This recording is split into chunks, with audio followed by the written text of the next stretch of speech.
The following episode is explicit and is intended for mature audiences. Listener and viewer discretion is advised.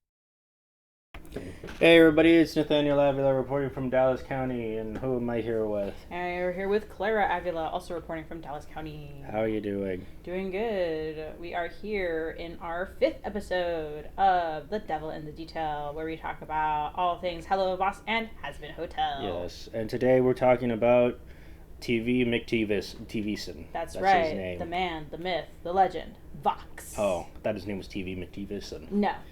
Okay, so before we get into the meat and potatoes of it, we've got some news from in the Helluva Boss side that they announced that the third short the third short is coming out next week. I think so. Yes. Oh, exciting. Yes. So, looking forward for that. I wonder what it's going to be about. I don't know. They only released like a short little clip, and it's a POV thing of, I think it's Bliss with a knife, and I think it's Luna on a computer, and he's like sneaking up on her. Oh, and that sounds funner. And that's the one clip that they showed. Very interesting. Looking forward to it. Yeah, and then he was like, I think I have to apologize to somebody.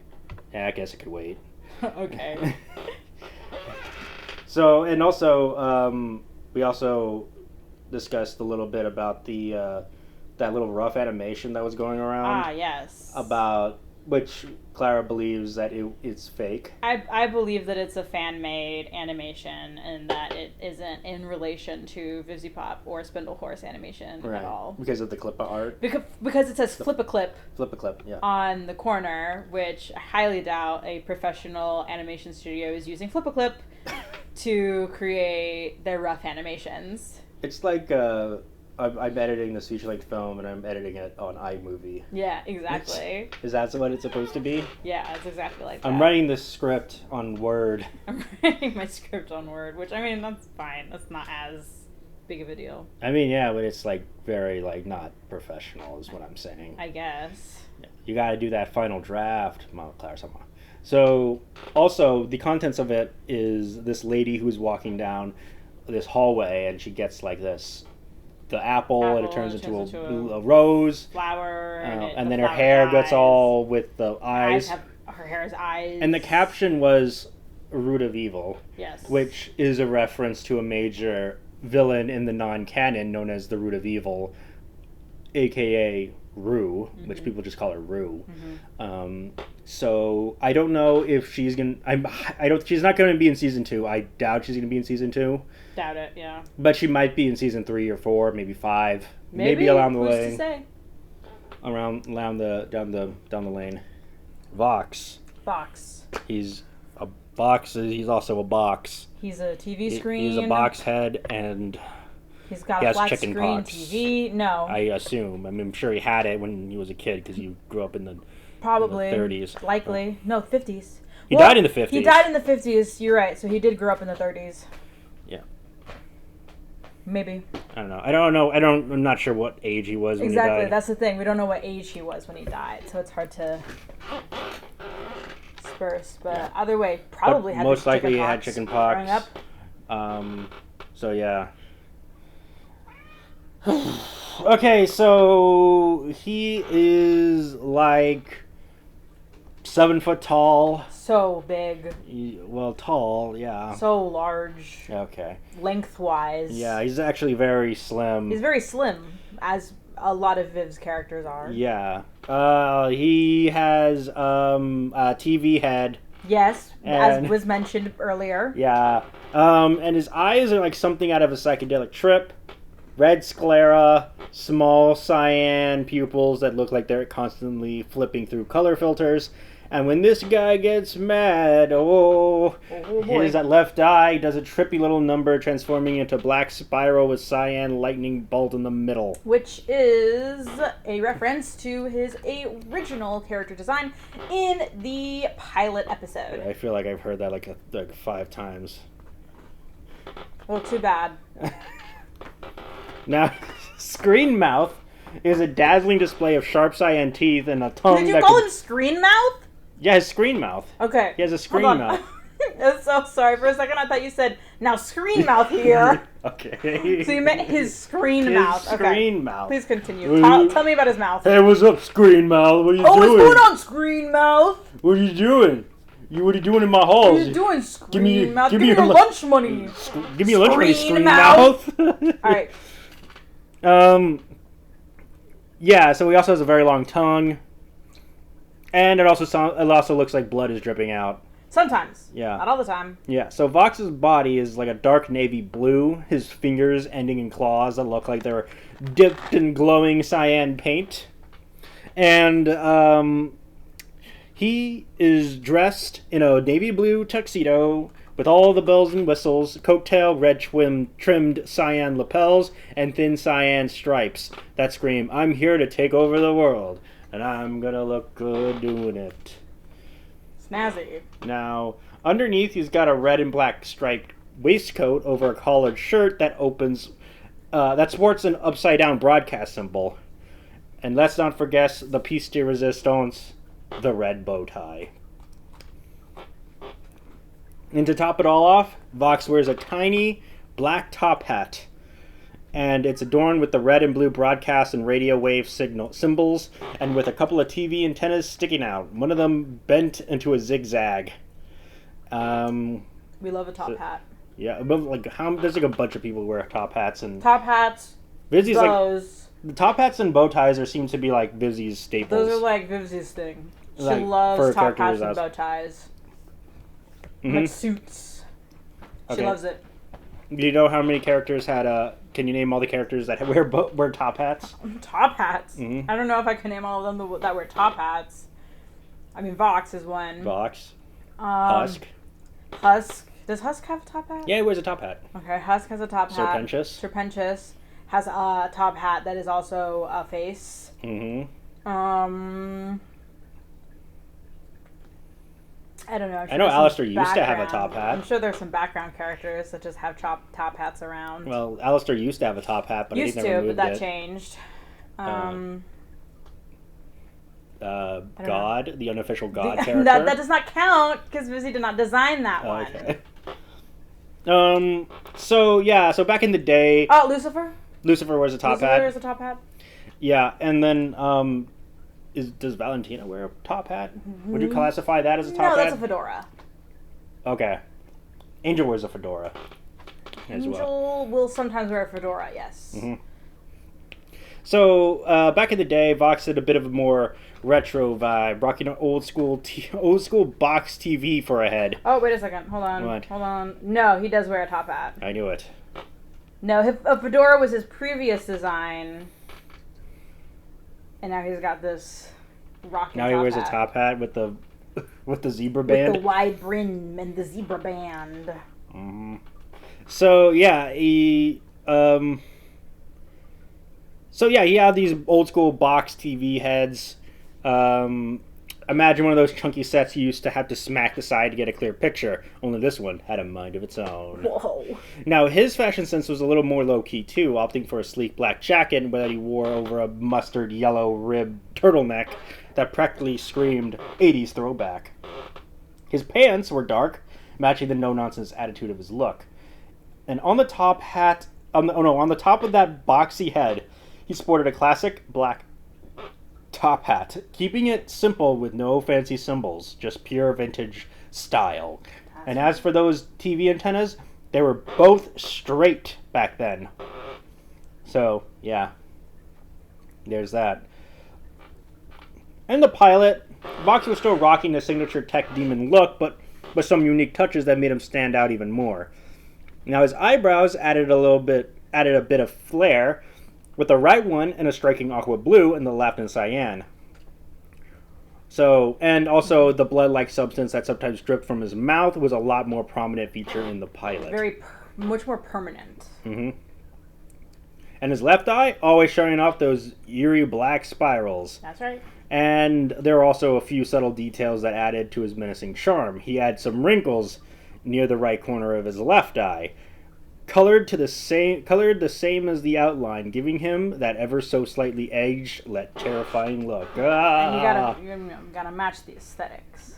Right. You know? Now, when it came to his wardrobe, Vox went in for a more subdued palette in the pilot. His suit was a dark blue-gray, and his jacket losing the dramatic coattails and going for a sleeker cut. The lapels, still red-trimmed, were a darker gray cyan, and the jacket's linings were blue-gray, and there were more of them. That's right. So, Very much more tight pinstripe.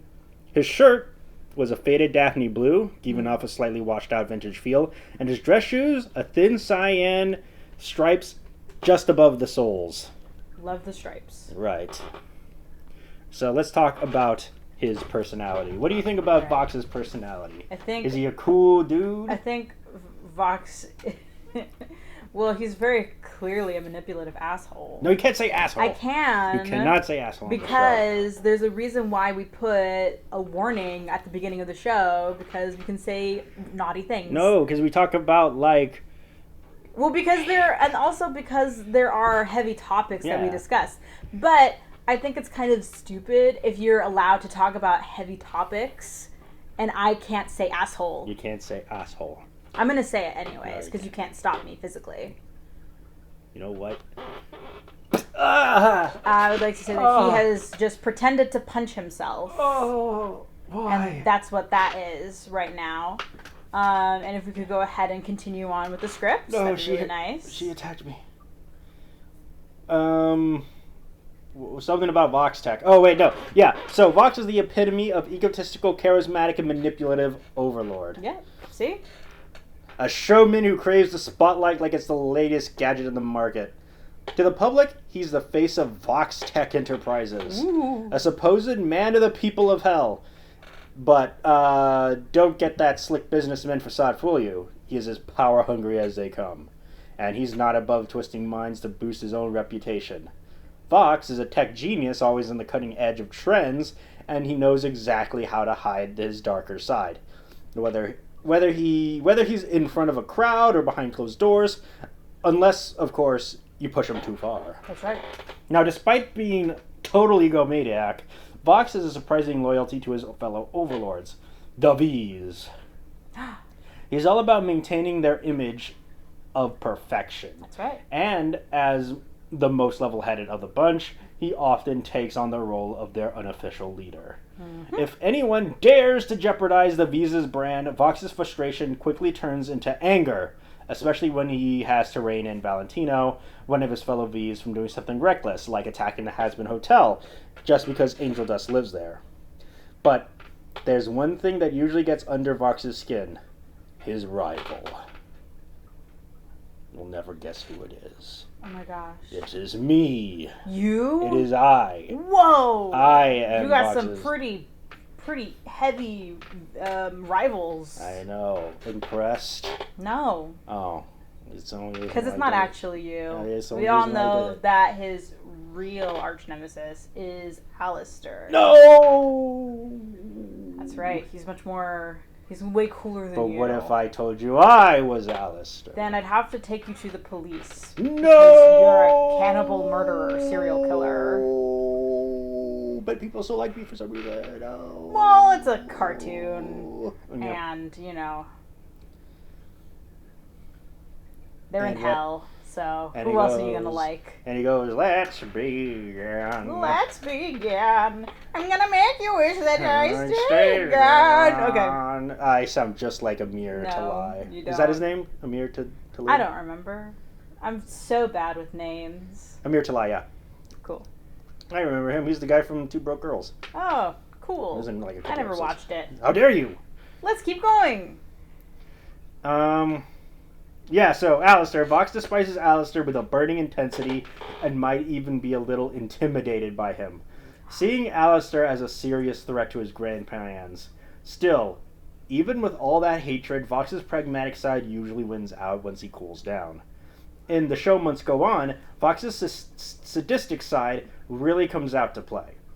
He gets a twisted joy out of watching the staff of the Hazbin Hotel prepare to fight the angels, fully convinced they don't stand a chance. His pleasure goes straight to his head, literally, leading him to get the other head. Okay, leading him to get a little bit too verbally explicit and honest when commenting on the impending fight against Adam and Alistair. Says he has an erection. No, he doesn't. Yes, he does. He says Vax doesn't hold back, gleefully admitting that the anticipation has physically aroused him. Yeah, giving him an erection. Okay. But yeah, and also when Alistair takes a beating from Adam, Vox's delight is downright disturbing. He even goes so far as to say that watching Alistair suffer is better than sex. We don't say this in this family-friendly show. Right, Clara? This is not a family-friendly show. This is very obviously not a family-friendly show. Very obvious that kids should not engage. But when Alistair flees the fight, Vox's joy quickly turns to rage. Now, however, Vox isn't about sadistic pleasure. He's also full of surprises. Like when Nifty kills Adam, Vox is genuinely shocked, but that shock quickly turns into a smile. Because in Vox's twisted world, even the most unexpected events can bring a sick kind of satisfaction. Right. He's just really impressed with Nifty. Yeah. With Nifty's. I think he wants her to join the V's. Change her name to Vifty. To Vanifty. To Vanifty.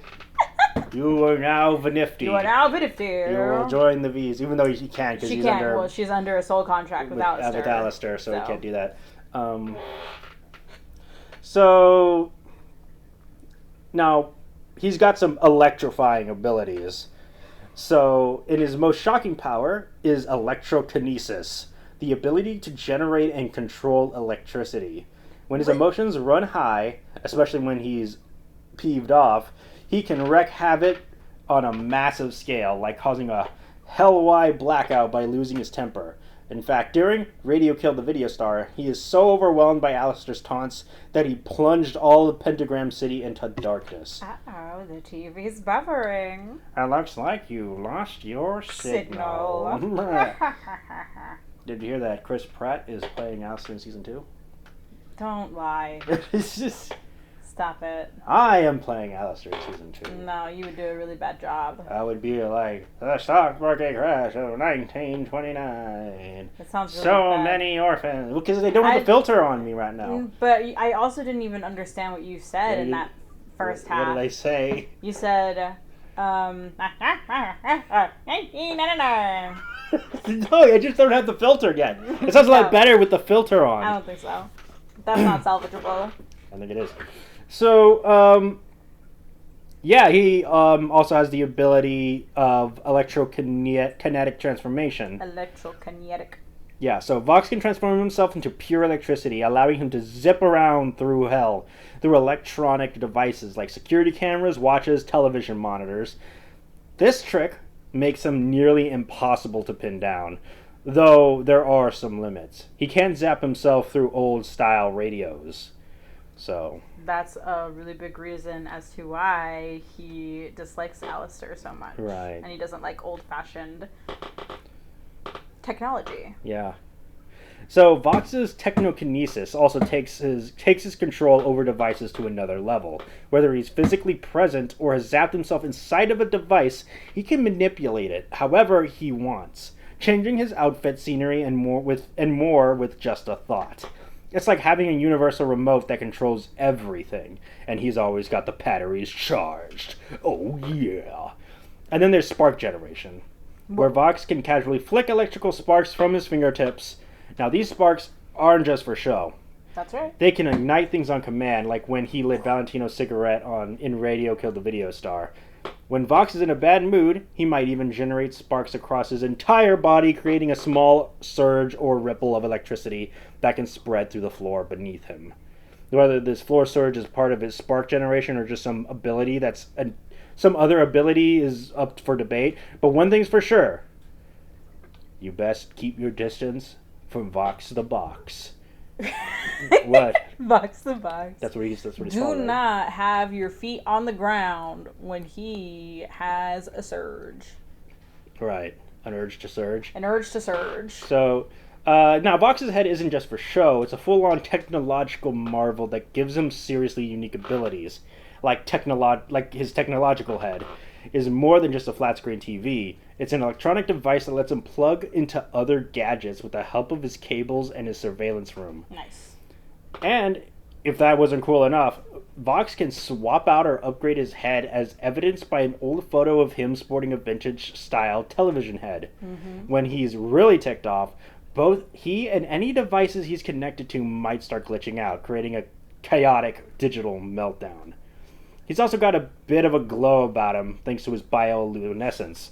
Vox naturally generates a blue lights from his screen, which is especially noticeable when he's in a dark room. Does that count as bioluminescence? Well, I mean, it's his body and it's illuminating. I mean, yeah, but he's a TV.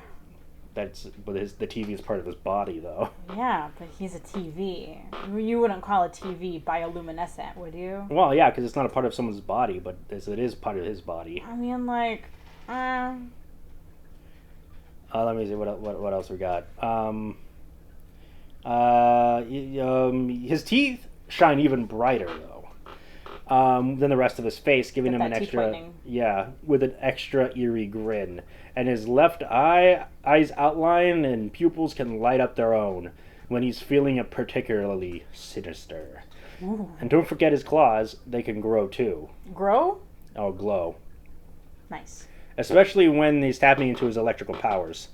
Now, Vox's communication abilities are straight out of a sci-fi flick. He can receive calls directly through his screen head, and just like a high-tech phone, if he's busy or feeling fancy, he can even transfer the call to another device by grabbing it off his screen and flicking it to another screen. Isn't that cool? I wish I could do that with my phone. You just do like... Yep. Put it on somewhere else. And then he's like, let's begin. No, we already did that joke. Yeah, so Vox isn't also about flashy visuals. He's got some serious multimedia skills built right into his screen face. Oh, you know he does. Now, according to Faustis, he can actually play videos directly on his face, turning his head into a mobile movie theater, whether he's showing off clips to entertain, intimidate, or just flex his digital prowess. Hell yeah. But no, you can't say that. I can! Now, Vox can stream whatever he wants, whenever he wants, right from his own screen. No, I'm not going to say what I was about to say. So if you ever see Vox's face start to play a video, you know he's just about to make a statement in the most high-tech way possible. Now, in the Radio Demon comic, which I'm sure you've read, as all Hazbin Hotel fans pretty sure do, I did read it, yeah. Vox takes his surveillance skills to a whole new level. He's not just projecting himself into screens, he's seemingly able to see through them as well. Like some kind of omnipresent, tech-savvy big brother. There's a moment where he appears to be streaming directly at Alistair while his image is broadcasted on a TV display in a store window, making it clear that Vox isn't just watching the show. He's right in the middle of it, keeping a close eye on everything. This ability isn't just a casual trick. In Radio Kill the Video Star, it's revealed that Vox achieves his level of creepy omnipresence by plugging his head into a monitoring device. Yes. It seems that he needs this connection to quote-unquote scry with other screens. Yes. Allowing him to spy on whoever he wants from just about anywhere. Well, probably not from anywhere, but, from his observation room. Mm-hmm. Now, in Radio Kill the Video Star, Vox takes his mind games to the next level with his left eye's hypnosis ability. Yes. Now, this isn't just some parlor trick. It's how he keeps his audience hooked on his program, making sure that they're glued to their screens and hanging to his every word. But it's not just about ratings. Vox uses his hypnosis as a slick way to dodge any conversation he'd rather not have. Now, need to exit stage left? A quick hypnotic gaze in his victim's eyes go red with black pupils, completely entranced, letting Vox slip away without any fuss. The catch? The victim has to be paying attention for it to work. So Vox makes sure that his shows are as captivating as possible, and he doesn't even have to be in the room to pull it off. He can hypnotize through any screen device he's on, making him even more dangerous from a distance. To top it off, the devices his company sells are just as sneaky. They come equipped with his with this same hypnosis feature, meaning Vox's influence extends far beyond just his TV head. Whether he's on your screen or lurking behind it, Vox knows how to keep you under a spell. Right, Clara? Yes. Now, in Radio Killed the Video Star, Vox creates clones of himself during the Stay Gone segment. Now, these clones appear on television, multiplying his presence and making them seem like he's everywhere at once. Right. It's a flashy move that amps up his showmanship and keeps his audience on their toes, but there's a catch. So far, this cloning ability has only been shown on screen. Yeah. Now, whether Vox can actually physically create clones of himself in the real world remains a mystery. So, I do wonder how much of these sort of power things are like legit actual powers that he has, or simply things used to sort of vamp up the viewer experience of watching a musical. right. Because it all happens during the song. And so, I just like personally, as somebody who like watches tons of musicals, it's always sometimes it's difficult to discern whether or not something is happening like actually in real life, or if it's just happening because of like a musical scene and it's not actually real. In real life? None of this happened in real life. Oh my gosh, semantics! I think you mean like in universe. Semantics! Yeah, because it's only happened in the Stayed Gone number Yes. of the show. Yes. Oh gosh. Now, he's got audio trips up his sleeve too. Mm-hmm. Now, he can manipulate the sound of his voice to make it as intimidating as he wants, tuning it up the fear factor with just a few tweaks of his tone, whether it's going for a bone-chilling effect or just wants to make sure everyone knows he means business. Vox can adjust his voice to match the mood, but he's got a whole soundboard at his disposal. He can generate different sound effects. I'm sorry, soundboard? Yeah, soundboard. Okay, I thought you said soundboard. Okay. Eerie, like, echoing of voices that make it seem like he's everywhere at once. Or even the cheerful chime of a winning game machine, just to mess with people's heads. Now, he's got serious physical strength as well. He's strong enough to tear through metal like it's cardboard, proving he's not just a digital powerhouse, but a literal one too. Mm-hmm. Vox is capable of holding demons bigger than himself, like Valentino, with absolute ease. Whether it's ripping through solid steel or manhandling other overlords, Vox shows that he's not just brains and electronics, he's got a brawn to match. Mm-hmm. Now, Vox might be all about flash and tech, but he's still got the classic Overlord game down pat. While it hasn't been shown on screen, it's no surprise that Vox can make deals with others to collect their souls, just like his other Overlords. Mm-hmm. Now, behind that digital facade, he's just as dangerous when it comes to striking a bargain. So, there's that. Now, he's also a master manipulator, Clara. But of course, he's an entertainment. Mm-hmm. Who knows how to play the game of business like a pro. Yes. Now, the reason he's such a successful entrepreneur isn't just because of his gadgets or his hypnosis powers. It's his ability to charm and manipulate others into buying whatever he's selling. He's a sweet talker. He can act like he genuinely cares about his customers, convincing them to open their wallets with just a few well-placed words. And if he doesn't have a product already, no problem. Vox is quick on his feet, making up products on the spot that don't even exist yet. Yeah, Angel Security, you guys. Totally real. Totally works. Is that what he was selling? Yes, that's what happens in Video Killed the Radio Star, when everybody was like talking about the angels coming down again for another extermination so soon after. He was like, yes, well, we're gonna be make sure that you buy Angel Security, protect yourself from the angels. And then he like literally hypnotizes them, walks away, and is like, hey, let's start working on production for that Angel Security thing. Look into that. So it's kind of good that he decided to actually make it, because usually they would just be like, but would it actually work is the main question. I thought it wouldn't make more sense to sell like angel insurance or something. Nope. Just Angel Security. Because it's not something physical that you can like provide. You can just take it, and then if someone files a claim, you can just deny it. But I guess he's not in the business of insurance. He's in the business of technology. Right. But at least he actually does it instead of just, like, Well, not... we don't really see it actually in action, so who's to say? So, yeah, his silver tongue isn't just for sales either. He can use it to charm and to smooth over tense situations, like when he successfully calms down Valentino to prevent further chaos. Now, as the mastermind behind Vox Tech, Vox's deep understanding of technology isn't just impressive, it's what makes him a true powerhouse, Clara-sama. Now, his knowledge of tech gives him a serious edge, allowing him to push his electronical powers to their absolute limits. Whether he's interfacing with devices, manipulating electronics, or harnessing his electrical abilities in ways that others can't even imagine. Vox's tech-savvy nature is the key to his success.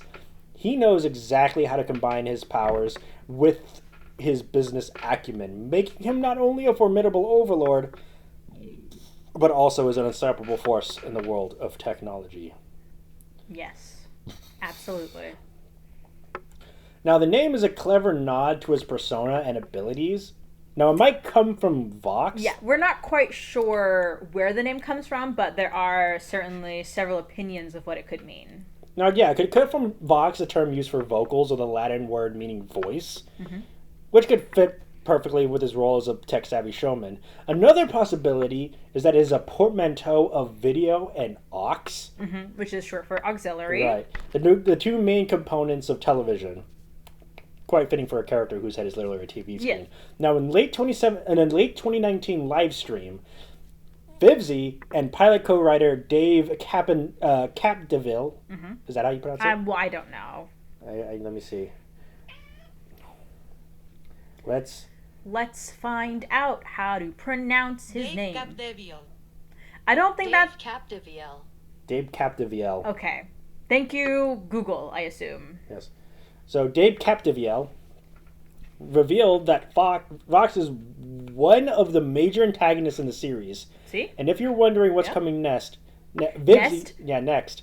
Vivzy dropped off some exciting news in early 2024 interview. The V's, with Vox leading the charge, are going to play a much bigger role as antagonists in Season 2. Now, the season will focus heavily on Vox exploring his relationship with Alistair and how Vox's growing threat shakes up the dynamics at the Hazbin Hotel. Yes. Now, it is also kind of implied that Alistair and Vox were once good friends, but then had a major falling out, and then he disappeared for 7 years. Yes. Well, we do know for certain that Vox at one point had proposition for Alistair to join the V's. Yeah, as long as he changes his name to Valister. As long as he changes his name to Valister. And then he said no. No way, not happening. So, Faustis, one of the series creators, gave some extra color to Vox's backstory, revealing that Vox was white while he was alive. See? Joking that he was white, really emphasizing the phlegm in your throat life, quote unquote. Faustis also described Vox as a dominating force in the world of technology, which makes him a formidable adversary. Now, the tension between Vox and Alistair is a key part of the story. According to Vivzy, the two are at odds because of their vastly different views on technology. Alistair despises anything invented after the 1930s, while Vox is all about embracing the latest and greatest tech. This opposition has led to Vox developing something of a fixation on Alistair, wanting to catch his attention, though Alistair doesn't share the same interest. Nope, not mutual. Now, it's this clash of old versus new and the rivalry between the two powerful overlords that will drive much of the conflict in the upcoming season. Which, I'm looking forward to it. I'm very excited to see more of the V's. Now, Vox's company first made its appearance in the Radio Demon comic, which we've all read, because we're major fans. Yeah, I read it. Did you read it? I really did. Okay, well, good. Maybe. Fake fan. No! Fake fan. No. Now, though it wasn't named at the time, Vox's company wasn't named during the Radio Demon comic. What we did learn, however, is that Vox's branding game was strong, with all of his products starting with the letter V, from Voot Floops cereal and VV candy bars to the Valkyrie speaker and the Logitech music app. Vox's empire has a product for everything, and it's all wrapped up in his signature style. One of Vox's most notable achievements in the comic, he is one of the rare beings who could actually make Alistair lose his cool enough to swear, which he does anyway in the film. Not often. Mm-hmm. Now, in the comic, Vox hijacks a TV signal, plastering his face across a storefront display that Alistair happens to be watching. The usually composed Alistair, clearly irritated, walks away, quietly swearing under his breath, launching into a tirade against Vox. It's a rare glimpse of Alistair's annoyance, all thanks to Vox's relentless provocation. As for Vox's own TV habits, Vivzy revealed that while Vox doesn't have a specific favorite show, he has a particular fondness for watching commercials and game shows. Yes. I think it's really funny that he likes commercials. Okay. So, yeah, because it helps him keep tabs on trends and tech, and then watching the greatest marketing and entertainment. Exactly. Now, Vox's love for commercials and game shows fits perfectly with his persona as a master manipulator of both technology and people. Of course. I have always said that people who enjoy watching commercials and game shows at the same time, master manipulators. I've always said that. Oh yeah, when I watch the GSN, the Game Show Network. Yeah. I like it. If I see anyone watching the game show ever, that guy's a sociopath. That guy's a manipulator. That guy's a manipulative sociopath. Red flag. and then you see like Joe Namath or is like trying to peddling like reverse mortgages. Yeah. and then they come in, they leave, and then they come back and they're like, oh my gosh, the commercials are on. I love the commercials. That's when you know you got to get out. And then they're like, I think television died when they got rid of commercials. Exactly. So Vox's character is packed with intriguing details that make him one of the most memorable antagonists in the series. In Radio Killed the Video Star, his left eye undergoes a dramatic transformation. Whenever he feels these intense emotions or is hypnotizing someone, his sclera fills with several circles and his pupil turns into light blue electricity. Yes, that was mentioned. Yeah. Yes. Now, a particularly interesting tidbit from the same episode shows that Vox has a picture on his desk in V Tower featuring him in an with older style, which you've mentioned already. Yeah. Now, Vox's habit of getting close and personal with the audience, sometimes moving his face right towards the screen as if he's breaking the fourth wall. Mm-hmm. Which I think is a really nice touch. Now, it's a sly way of showing just how much control he has over the viewer's experience, blending his role as a character with the real-world tech he embodies. Before it was archive, Vox was also the manager of a non-canon social media app called Voxtagram, which we've talked before. We did. We talked about it in the Valentino episode. Mm-hmm. Now, where he depicted various non-canon activities and events. Now, these posts were revealed the darker side of his personal life, showing him in a tumultuous on and off again relationship with fellow Overlord Valentino, one that was hinted to be physically abusive at times, even though I don't know if that whole physical abusive stays. I don't know. I'm sure that maybe a smidgen of it, but it'll probably be super toned down. Mm-hmm. Now, Faustis, one of the creators, didn't mince words when describing Vox, noting that he's not exactly a polite guy. No. Now, in the main series, Vox can be polite when it suits him, especially in front of the public. Of course. When it comes to private moments or anything involving Alistair, his rudeness comes out in full force. Mm-hmm. Chronologically, Vox is the oldest of the Vs, giving him a certain level of seniority and experience within the group. Because I believe, Vox died in the 1950s. Yes, Vox died in the 1950s. Valentino died in the 1970s. 70s. And I believe Velvet died in the 2010s. 2010, something like that. Yeah, she died in the 2010s. Because she's all about social media, which, was becoming a thing then. Was being a thing. I don't know when social media was invented. Well, social media didn't become as popular until, the mid to late 2000s. Mid to late 2000s. So, yeah. So, let me see. Because that's when everyone was all about that MySpace. And Facebook was just coming out. Yep. It was, expanded out of Harvard, and It became more than just a college person's app. So, an interesting quirk about Vox, according to Sky Henwood, is that there is a rule in the series that Vox can't be seen sideways because this is flat screen TV head. Even if he could turn around in the scene, his head will always stay facing forward. It's a playful detail that adds to its character's unique design and high-tech centric persona. Absolutely. Now, Vivzy has shared some fascinating insights into the inspiration behind Vox's character, particularly when it comes to his relationship with music. Now, she's mentioned in a tweet that when she thinks about the kind of music that would inspire a character, Alistair might actively hate or oppose. Dubstep was the first genre that comes to mind. Yes. Now, this makes perfect sense, given Alistair's vintage tastes, and it sets up a perfect clash between old school radio demon and the tech-savvy Vox. Yes.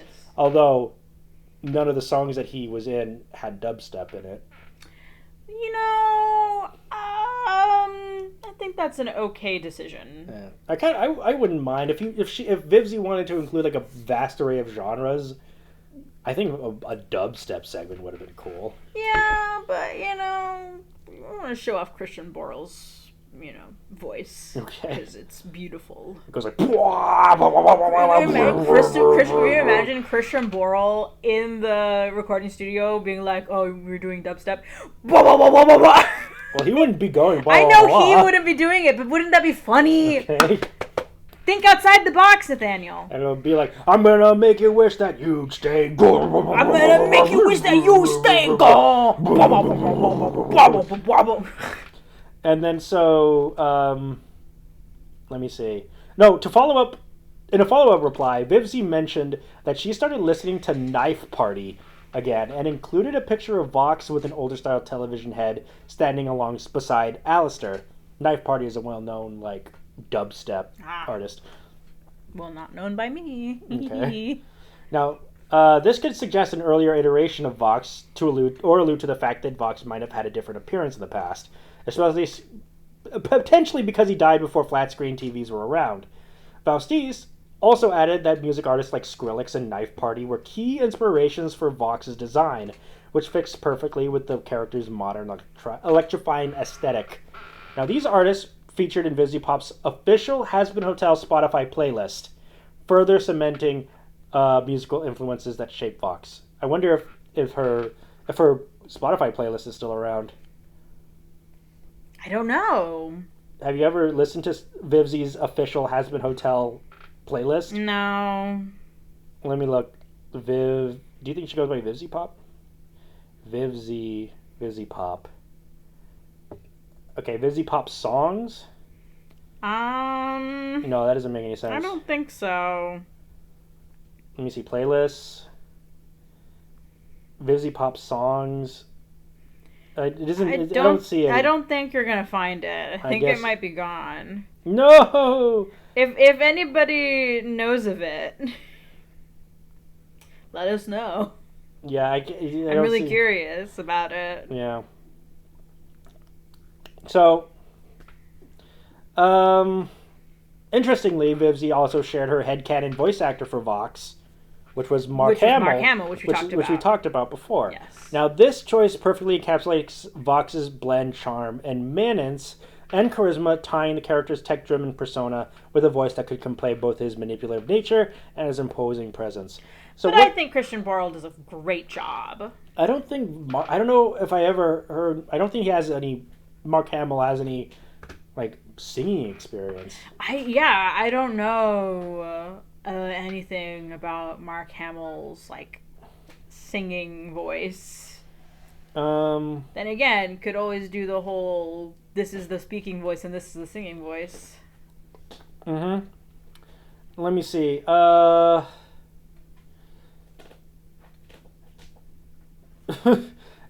it doesn't seem like he ever had any official singing roles. He might have had something on the Muppets, but I'm not 100% sure. Yeah.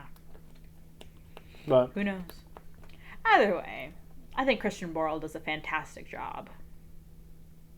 Yeah, let's go into the cool stuff. All right. You know what that is? Is it the non-canon? It's the non-canon. All right.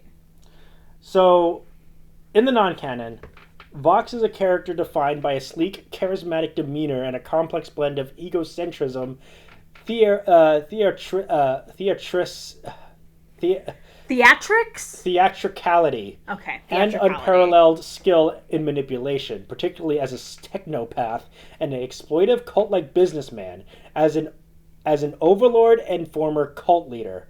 Now, his overarching desire for complete control over the masses drives his every action, constantly adapting and evolving to secure more power. Vox embodies the persona of a theatrical showman. To him, everything must be extra and over the top, and he always positions himself as the center of any scenario, effortlessly switching between being inviting and comedic to downright threatening and menacing. Now, at his core, Vox is a narcissist and a user above all else. Every act of kindness he performs is simply a calculated move towards a greater goal, and any familial relationships or friendships he builds are nothing more than tokens and status symbols to showcase how, quote-unquote, great and, quote-unquote, loving he is. He values control above all else, constantly stalking the denizens of hell and controlling the media they consume through a specialized surveillance TV room that allows him to connect with every screen within the Pride Ring. What do you think? Sounds obsessive. Okay. So, despite his formidable nature, Vox is a vulnerable, insecure, and sometimes a pathetic side. Right, Clara? Yes. Are you taking pictures of your cat? I am, actually. She's in a really cute position right now. Okay. Look, Now, her face is squished up against the thing. Isn't that adorable? I suppose. Now, so he has all this thing, which is most apparent when he's trying to one-up his rival Alistair. Yes. Vox prides himself on his speed, mastery of manipulation, power, and sexual prowess, boasting that he can think, move, and even ejaculate faster than Alistair. What's so funny? Can you imagine just somebody coming up to you being like, I can ejaculate faster than you? Like, how is that? What does that even mean? Like, how is that better? Okay. So, this insecurity also shows in his interactions with Velvet, where he usually hates it when she calls him daddy. What? But encourages it in Alistair's presence to flaunt his status as an alpha male. Huh?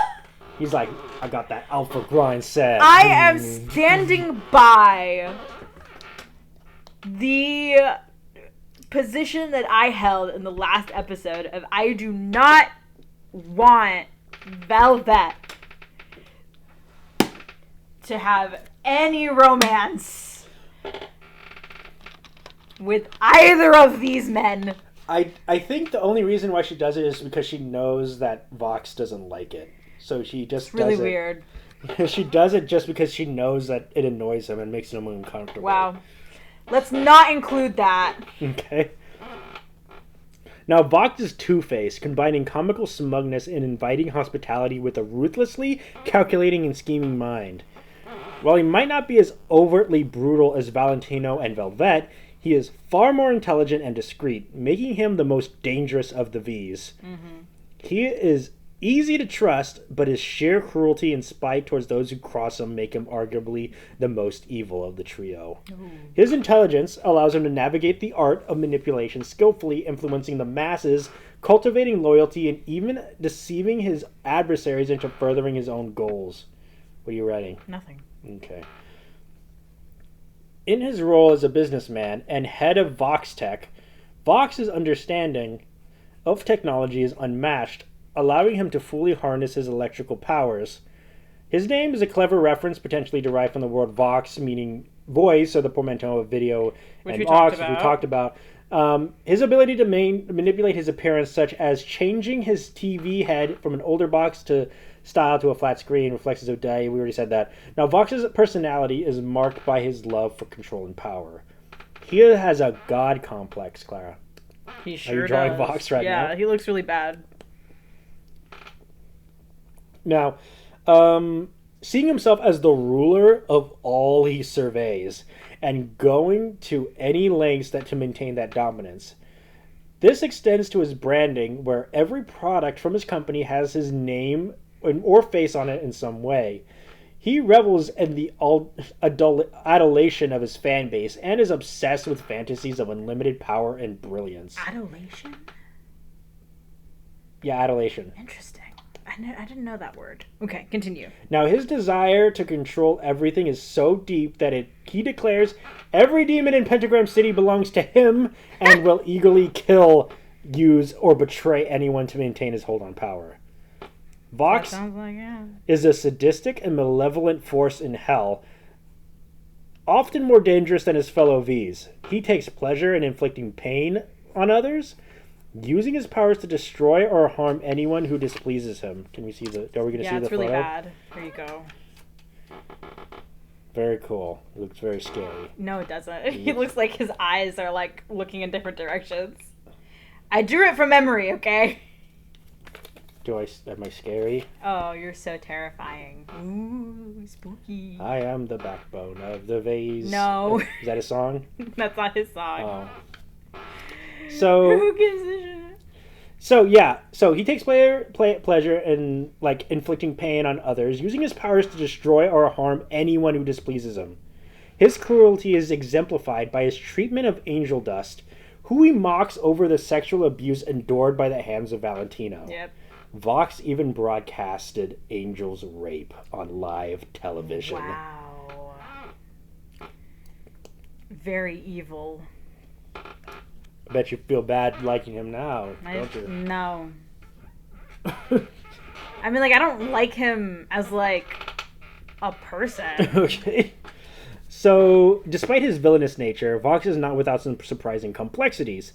He shows a twisted form of affection towards his pet sharks, particularly Vark, and, to a lesser extent, his companions Velvet and Valentino. Mm-hmm.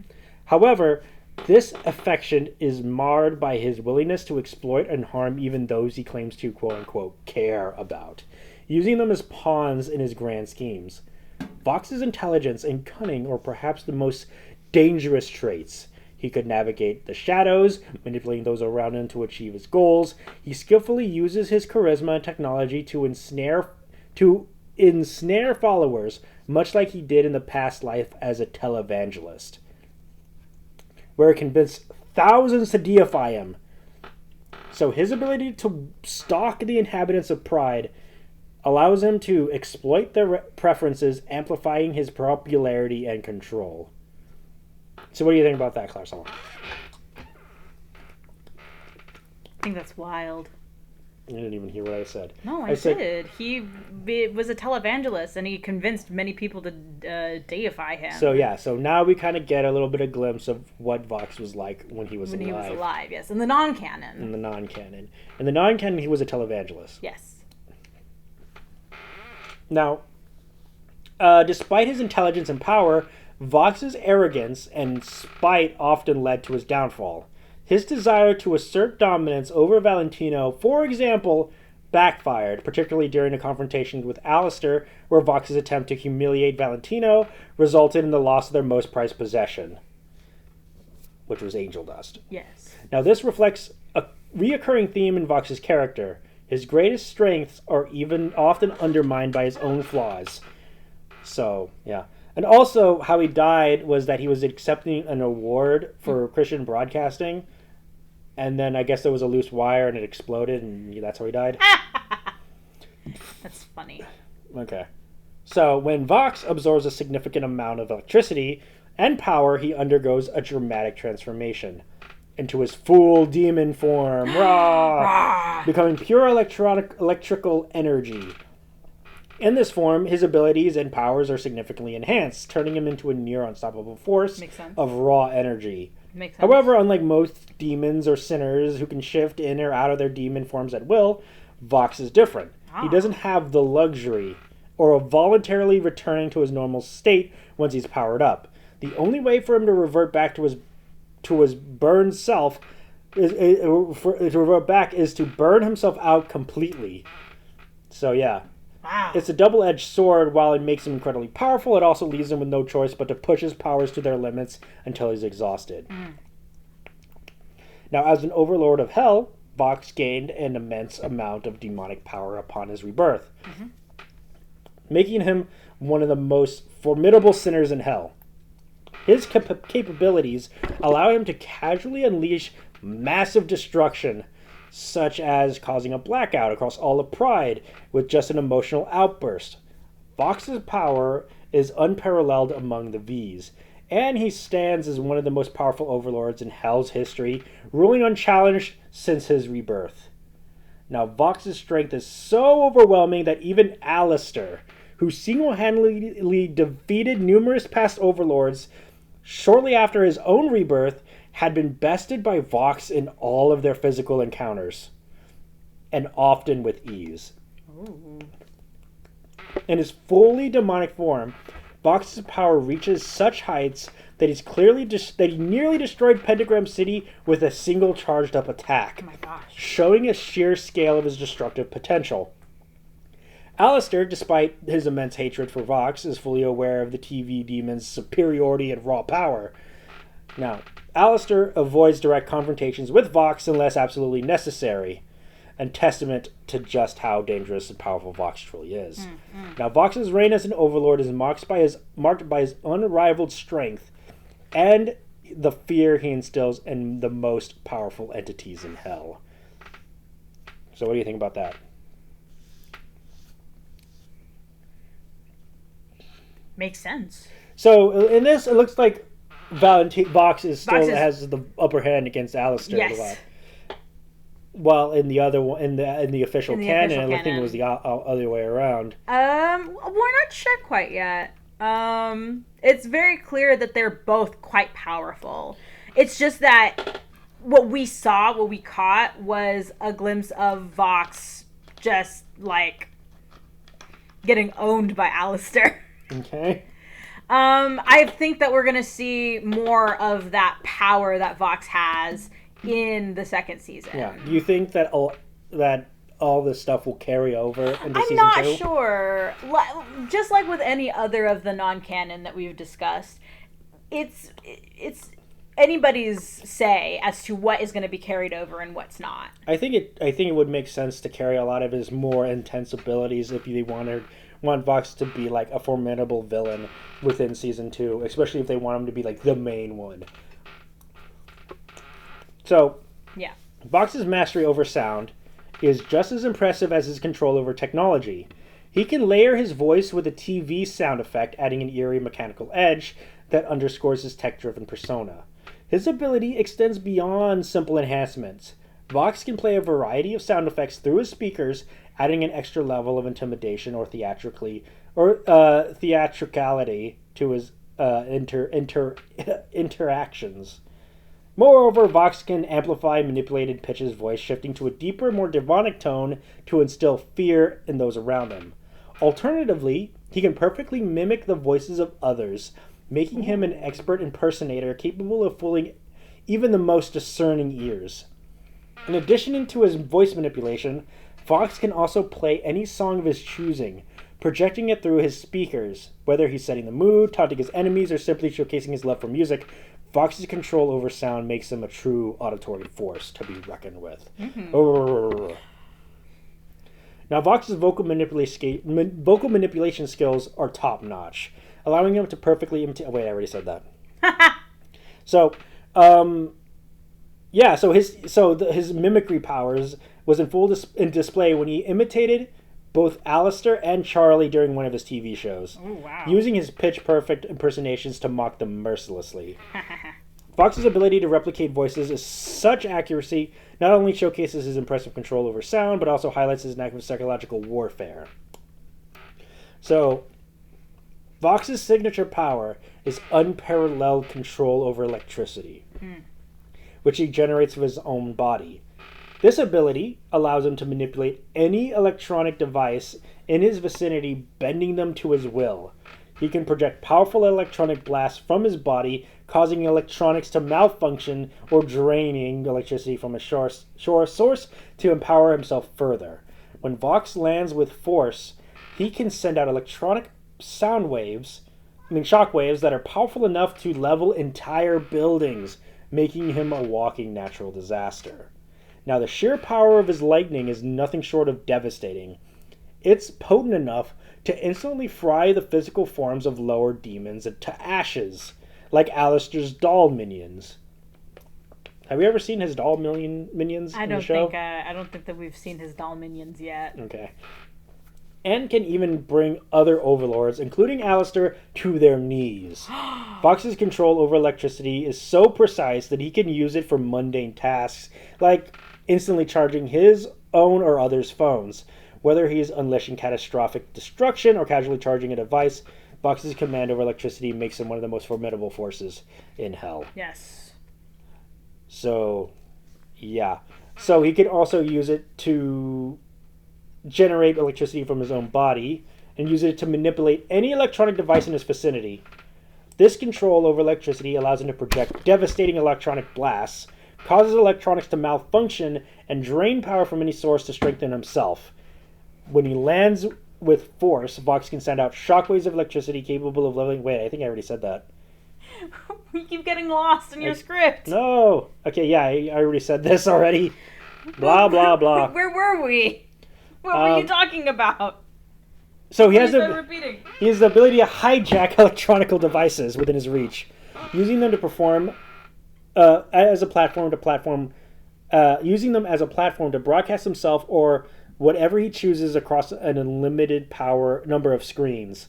Whether it's televisions, billboards, phones, or any form of advertisement in the Pride Ring, Vox can take over them all simultaneously. This power was on full display during his fight with the Hazbin Hotel crew, where he broadcasted the entire showdown between himself, Valentino, Velvet, and the hotel crew across the entire Pride Ring. This ability not only amplifies his presence and influence, but also allows him to control the narrative, ensuring that everyone in the Pride Ring sees what he wants them to see, and when he wants them to see it. Sounds really overpowered, and I don't think that they should keep that. So if there was like a massive climax in season 2, where Vox, if they do mimic the V's attack on the Hazbin Hotel, I do think that it would be in like align with Vox's character to broadcast it. It would be in line to broadcast it, yes. But there's like so many powers that he has that I'm like, that's really overpowered. I think that the idea of him having to like burn out all of his energy in order to go back is meant to be sort of a way to counteract that overpoweredness, but I don't think it does. Okay. Now, Vox possesses the terrifying ability to channel his electrical energy into dense, powerful arcs of electricity that he can unleash through his hands or fingertips.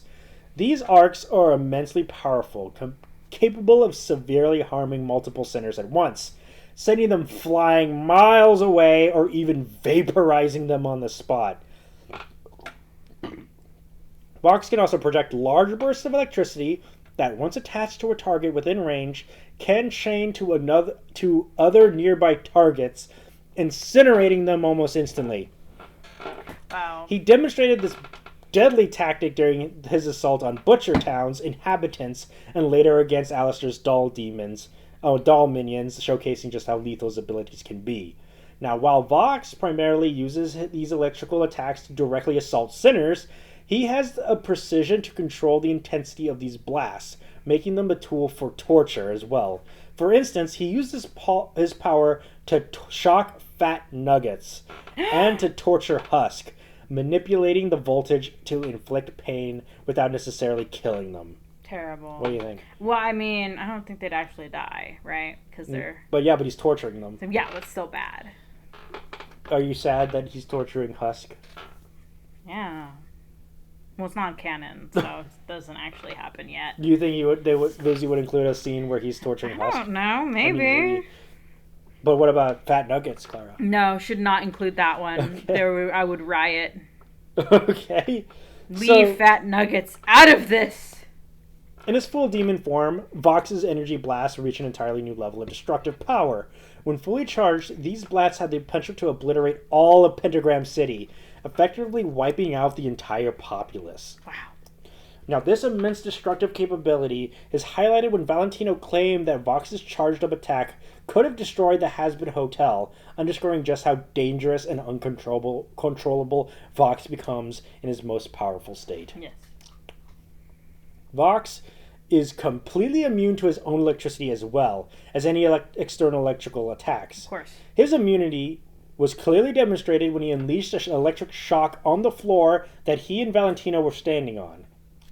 While the shock temporarily paralyzed Valentino, Vox remained entirely unaffected, standing calmly amidst a surge of electricity. Why would he be affected by his own electricity? That doesn't make any sense. So this resistance not only makes Vox a formidable opponent, but also allows him to use his electrical powers with reckless abandon. Yeah, of course. Knowing that he will never be harmed by the very energy that makes him so powerful. Now, Vox has this uncanny ability to influence electricity directly or inadvertently based on his emotional state. When he becomes enraged, the effects are immediately noticeable. Electronics like lights, televisions, and cameras tend to flicker, malfunction, or even completely shut down in his vicinity. I'm sorry, did you mean to say enraged? What did I say? Enraged. I said enraged. Yes. Enraged. When he's enraged. Okay. So, his emotions can cause widespread electrical disruptions, and when his anger reaches its peak, he can easily cause blackouts across the entire Pride Ring. So, Vox also possesses a formidable ability to entrap any target of his choosing using his lightning, giving him full control over their movement. It's overpowered. With That's this what I'm power, saying. he can send groups of people flying backwards with such force that they crash through buildings, demonstrating the sheer strength of his electrical grip. These overlords have way too many powers. I think mostly Vox, because I don't think Valentino was this overloaded. Valentino had quite a lot of powers. I'm talking about the sheer amount of powers, not talking about the overpoweredness of it all. So the ability isn't limited to just people. Vox can easily grab and hurl multiple vehicles at once, turning them into deadly projectiles with ease. Whether he's tossing cars like toys or sending enemies hurling through the air, Vox's control over his lightning makes them a terrifying force, capable of manipulating both the battlefield and his opponents with devastating precision. Whoa, crazy. Vox also has the ability to teleport. How many? Too many abilities. Obviously, this is all non-canon, but some of this is, we do see some of it in the canon, especially with this sort of like The teleportation. Yeah, using his electrokinesis, making him a highly unpredictable and dangerous adversary. He can summon a lightning bolt to strike the ground and then materialize from the point of impact, causing his targets off guard. Catching his targets off guard, right? We don't see that, but we do see him turning himself into a little piece of electricity and going through wires and stuff. Right. Now, this tactic was demonstrated when he ambushed Charlie, Vaggie, and Cherry Bomb in Angel Dust by using a lightning bolt to strike near them, stunning the group as they recovered from the shock, only for Vox to appear and further disorient them. Crazy. He later employed the same method to attack our favorite character, Fergus! Fergus! I was wondering when Fergus was going to show up. I was like, oh my gosh, I hope Fergus is here. Yeah. I love Fergus so much. Fergus is the best character. I can't believe that Vox would do this to Fergus! Yeah. But not only Fergus, there was also Angel, Vaggie, Husk, and Nifty in Purgatory, striking quickly and efficiently. Of course. Now, in addition to his lightning-based teleportation, Vox can also teleport through television screens. He can literally crawl out of one TV and into another using this method to travel between different locations. Yes, the ring method. Right. So, yeah, I mean, and also, Vox also has the ability to absorb electricity directly from a source, draining it completely and channeling it into his own body. Yep. This absorption grabs him various advantages, such as enhancing his physical abilities, gaining the power from the drained energy, or using it as a power source for his many abilities. And there are many of them. Of course. For example, by siphoning electricity from Pentagram City's entire power grid, Vox can significantly boost his power levels. If Vox absorbs enough electricity, he gains access to his full demon form, where he transforms into the being of pure energy. In this state, his powers are exponentially increased, making him near unstoppable force. Now, this ability to absorb and harness electricity not only makes Vox more powerful with each surge he consumes, but allows him to tap into his most potent form. So, yeah. Vox can also manifest a large blue-faced field made of electricity around himself or others, providing a formidable protection. These barriers are incredibly durable, capable of effortlessly withstanding powerful attacks. How many minutes have we been talking about this guy's powers? So many powers. Like 5 minutes at least on this guy's powers in the non-canon. So his force fields can withstand powerful attacks from cherry bombs, explosives, gunfire, and even the eldritch tentacles summoned by Alistair. That's crazy. Now, this ability makes Vox not only a formidable offensive force, but also a nearly impenetrable defensive one. I feel like every other word that you've been saying is formidable. He's formidable. Whoa, a formidable person. Whoa, a formidable opponent. Formidable. He is formidable. He is formidable. Well, he is formidable. This power makes him formidable. Oh, this other power also makes him formidable. Well, you know what? In terms of, speaking of powers, he also has the power to possess the unorthodox ability to use his electrified blasts as a mean of propulsion. Okay. Allowing him to fly through the air at high speeds for extended periods. Whoa. By channeling his electrical ability into powerful bursts, he can launch himself into the sky and maneuver with a remarkable agility. Crazy. Now, this capability not only gives him significant advantage in both mobility and combat, but also allows him to strike from unexpected angles. Does it also make him formidable? No, it doesn't. And escape or pursue targets with ease. Wow. So he can fly. Yep. But in terms also, he has the ability to use electrokinesis to induce indefinite paralysis. Wow. Electrokinesis for paralysis purposes. Yeah, in others through a powerful electric shock. It doesn't make him formidable. No, it doesn't. He demonstrated his capability when he paralyzed an enraged Valentino by electrifying the ground beneath them both, so which we've talked about before. Which we talked about in the previous ability, which was, I believe, 5 abilities ago. We talked about it. But also, he also has the ability to create he can clone himself using electrical powers. Now, these duplicates are generated through his mastery of electricity, allowing him to multiply his presence and overwhelm his opponents. Each clone mirrors Vox's appearance and abilities, making him nearly impossible to distinguish from the original from the copies. Overpower! This ability adds to the strategic layer to his combat skills, enabling him to confuse, outnumber, and outmaneuver his enemies by appearing in multiple places at once. So, unlike in the show, it was just done for the musical number. In the non-canon, he actually has the ability to clone himself with electricity or whatever. Yes. He also has the ability to break the fourth wall. Wow, who could have thought of it?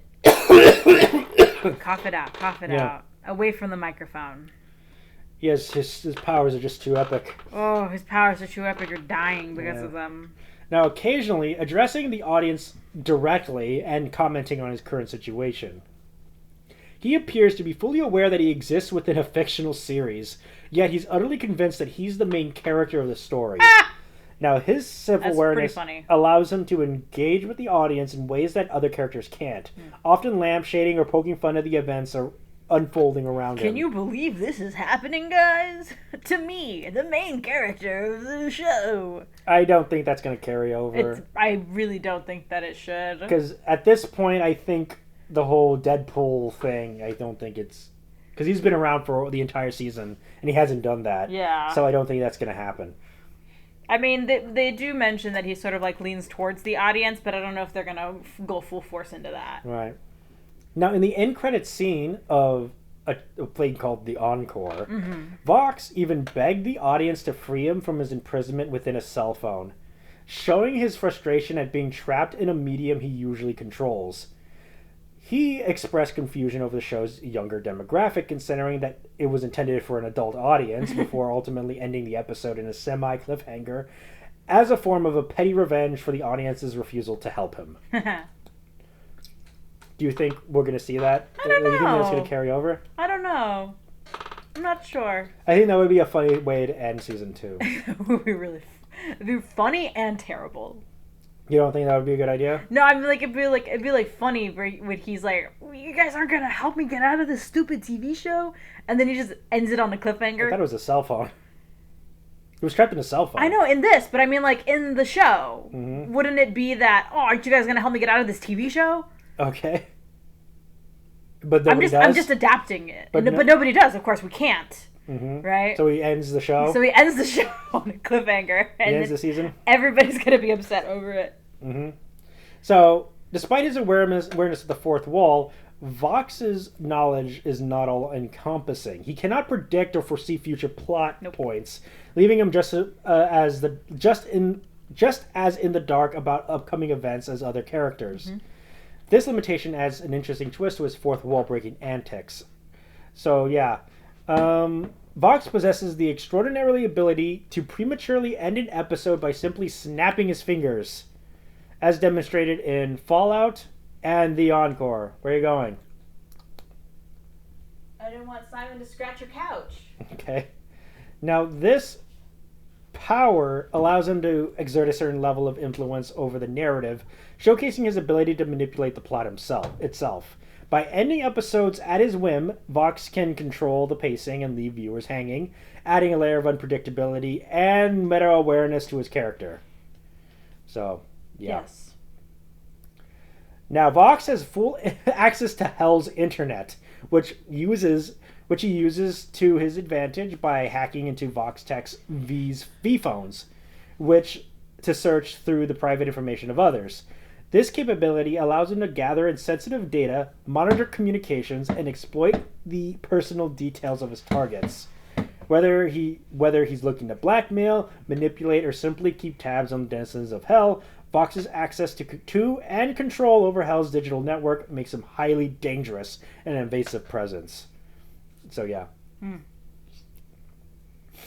Okay, so Vox also has the ability that mirrors the influence of real-life TVs. We are on minute 10 of talking about this guy's abilities. He has so many abilities, you gotta cover them all. So he can hypnotize others. Yes, by obviously. broadcasting a special hypnotic wave and light pattern. Whoa, that's crazy. I couldn't even have thought or have known that. So across the Pride Ring, his power allows him to place his targets into a hypnotic state. Whoa. Making them highly susceptible to his influence and control. This is new information. Now Vox has used his ability to dominate and manipulate numerous members of his gang, ensuring their unwavering loyalty. Yep. Additionally, Vox has exploited this power to subdue Valentino's workers, making them more submissive and docile towards Valentino. Submissive and breedable. No, you. Submissive and breedable. Stop. Now, by controlling their minds through hypnotic broadcasts, Vox can ensure that Valentino's employees remain Valentino's employees remain compliant and easily manipulated. Yeah. Further tightening the grip of his and Valentino's control over them. So, yeah. So, also, while his victims are under his hypnotic control, Vox has the unsettling ability to see through their eyes. This allows him to monitor their surroundings and actions in real time, effectively turning his hypnotized subjects into unwilling spies. By using their eyes as his own. Vox gains an even greater level of control and surveillance, enabling him to gather information, track movements, and ensure that his commands are being followed precisely. This ability not only amplifies his power over his victims, but also makes him an omnipresent force, capable of overseeing and manipulating events from multiple vantage points across the Pride Ring. So yeah, in your face. Crazy. You'll never guess what ability he has next. Oh my. He can both see and hear through any screen in the Pride Ring of his Whoa, choosing. who could have ever thought or have known that? So whether it's an electronic billboard, television screen, camera, or phone. Now this makes him an omnipresent, all-seeing force, capable of monitoring virtually anything happened within his domain. That's so crazy. His power extends to being able to immediately react to what he perceives through these devices. Now, a perfect example of this occurred when Alistair briefly watched Vox's programming and made a taunting comment. Vox, ever vigilant, heard Alistair's remark directly from the television and swiftly took over the broadcast. He then displayed his face on every television screen across the Pride Ring, grinning directly at Alistair as a way to mock and challenge him. This ability to instantly connect and dominate any screen not only amplifies Vox's surveillance capabilities, but also serves as a powerful reminder of his influence control over the media and digital landscape in Hell. Yeah. So there's that. Whoa. Now Vox also has the ability to mute his surroundings by pressing a button on his screen, effectively turning off all sound around him. Whoa. Now this ability allows him to create an eerie silence, cutting off any noise or conversation in the vicinity with a simple command. He really said, mute. Yep. Whether he's tired of hearing the chatter around him, wants to make a dramatic point, or simply wishes to impose his will on a situation, Vox's ability to control sound this way further demonstrates his dominance over both his environment and the people within it. So yeah. He also has the impressive and deceptive strength that belays his lean frame. Despite his slender build, he demonstrated his terrifying power when he was able to tear Husk's wings from his body with his bare hands. Oh no, Husk's wing. This act not only highlights Vox's physical prowess, but also serves as a stark reminder of the brutal force that he could unleash when he chooses. Do you think we'll see him like rip Husk's wings off? It's a possibility. So yeah, he's also a master of deception, skillfully disguising his true nature beneath a charming and likable facade. We knew that. Now, during his life, he was so charismatic that he inspired the masses to praise him as a god. That's crazy. Eventually leading to his own cult of devoted followers. Now, these followers were so entranced by Vox's influence that they willingly killed anyone he ordered them to. Wow. Often targeting his business rivals and their families. In return, Vox would perform quote-unquote miracles for his downtrodden followers. Further solidifying their loyalty and his perceived divinity. Mm-hmm. In Hell, Vox has continued to wield his manipulative charm to his advantage. But of course. He has cleverly used his products and his influence over the Pride Ring's broadcast to amass a legion of subscribers and fans, maintaining a public image that draws people in while hiding the sinister truth beneath. His ability to cultivate such a large and devoted following both in life and in the afterlife is a testament to his cunning and unparalleled skill in manipulation. Yep.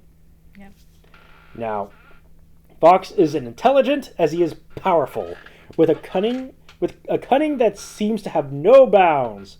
His strategic mind enables him to inspire unwavering loyalty in millions of followers, trick his enemies, and manipulate those around him to serve his own ends. Whether it's deceiving Ren into revealing the location of Heaven's Light, you know Ren and the Heaven's Light. I don't know what that is, no. You don't know Ren? No. You don't know Heaven's Light? No. Then you're a fake fan. Well, I guess I must be. Or convincing various sinners to join his gangs. Vox's ability to manipulate and control others is unmatched. Thanks to his vast influence over electronic devices and his ability to listen in on conversations and spy on people, Vox always knows exactly what the public desires. He cleverly uses his information to boost his popularity and wealth, tailoring his products and broadcasts to ensure that he remains a dominant force in the Pride Ring. Now, Vox's cold, calculating nature was in full display when he manipulated a desperate Serpentius, promising him a position of his right-hand man if he followed his commands. Wow. However, as soon as Vox had gotten what he wanted, he ruthlessly betrayed Pentius without a second thought. Of course. Showcasing his complete lack of remorse and his willingness to discard anyone who is no longer useful to him. Vox's knowledge of modern technology is also incredibly impressive, giving him an edge over other sinners and overlords in hell. So this foresight in forming an alliance with Valentino and Velvet was a masterstroke, securing even more powerful influence over the pentagram. By aligning himself with these powerful figures, Vox ensured that he would maintain a stronghold in Hell's power structure. Mm-hmm. So, yeah. It's all about the power. Now, much like Alistair, Vox is a figure of widespread fear throughout the entirety of the Pride Ring. His fearsome temper and immense raw power make him a terrifying presence, often instilling fear in sinners, without even needing to try. This reputation alone is enough to send shivers down the spines of those who cross his path. Even those who work closely with him, like his camera crew, are visibly terrified in his presence, constantly on edge to avoid incurring his wrath. Now, the extent of Vox's terrifying influence is highlighted in the reaction of Tom Trench, a normally composed news anchor, who yelps in fear and clings to Katie Killjoy at the mere sound of Vox hijacking a TV signal. This reaction implies that Trench's fear of Vox surpasses even the fear of of the notoriously ruthless Killjoy, underscoring just how deeply Vox's presence is dreaded across Hell. So, yeah. What do you think? I think there's too many abilities. I think we're done with the abilities. I know that we're done with the abilities, but I'm still stuck on it. This is many. I mean, like, no wonder he's so feared. He's got all of these things that he can do to you. I think, like, Vivzy really overstuffed Vox with all these abilities. Yes! It makes him, like, super OP. It's so OP'd. So and not even that sort of, like, double-edged knife situation of having to completely, run himself into the ground in order to go back to normal. That's like the only thing. That's the only thing. He's got so many other powers. It sounds like a kid like making up powers like so much really on does. top of it to make It really sure does. that like the character wins or whatever. Like my character has he can control electricity and he can also teleport and he can control minds and he can also like he can imitate anybody he's ever heard, and he can like, fly turn into like this really big like electricity ball of power, and he can cause entire power outages in the entire city. And he can fly, and he can travel through the cords, and he can broadcast himself, and he can control the internet, control the broadcast, and like. I don't know how old Vivzy was when she wrote any of this. You could beat Alistair also super easy. Also super easy, but they're rivals, so... You could also break the fourth wall. And he can break the fourth wall. He knows he's in a show. So... yeah, but definitely, like... It did not no shame to young Vivzy, because we all have those kinds of characters. For myself, I have characters that were like that as well. Mm-hmm. When I was younger and I was like, I'm gonna make a super cool character and they're gonna be we got so many powers. Like a Mary Sue? Like, yeah, definitely like Mary Sue vibes. Although I did have a thing where I was like, I'm gonna make my character be hated by everybody. Okay. So I think in the official canon, Vivzy definitely nerfed Vox a lot, and I think that's a good choice to make. If Vox is going to be like the main antagonist in season 2, I do think some of these abilities need to come in to make sure that he is like a formidable force, and like that's to raise the stakes a lot. Absolutely. Now, Vox is armed with a distinctive black and blue gun, which he yields with surprising proficiency. Whoa, another person who's proficient at gun use. Yeah, his skill with his weapon is evident in the way he casually uses it, demonstrating a chilling level of detachment.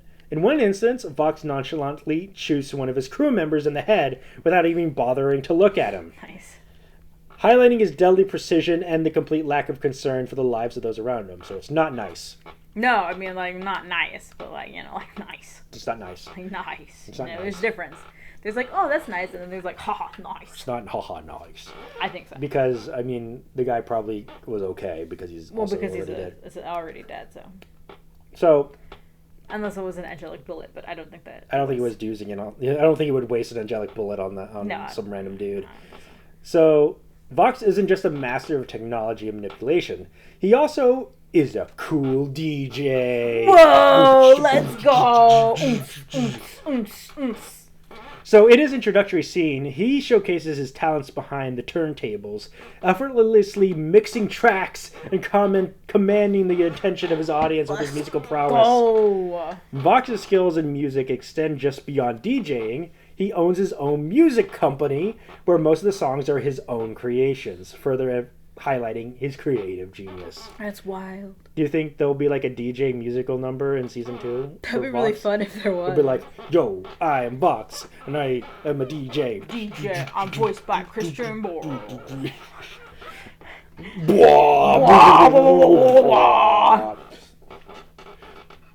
And what a good question.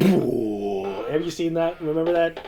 From the classic Jack Douglas sketch? No. Where It's been a really long time. It was. I think it was like 10 years ago. Yeah. It was like, I'm gonna make dubstep my profession. What's dubstep? That's a good effing question. I think I do remember this actually. Yeah, it's really good.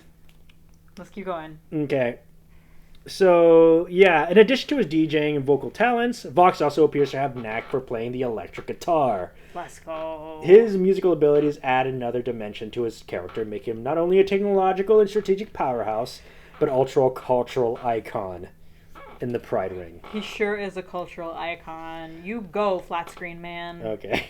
Vox is not just reliant on his electrical powers and technological prowess.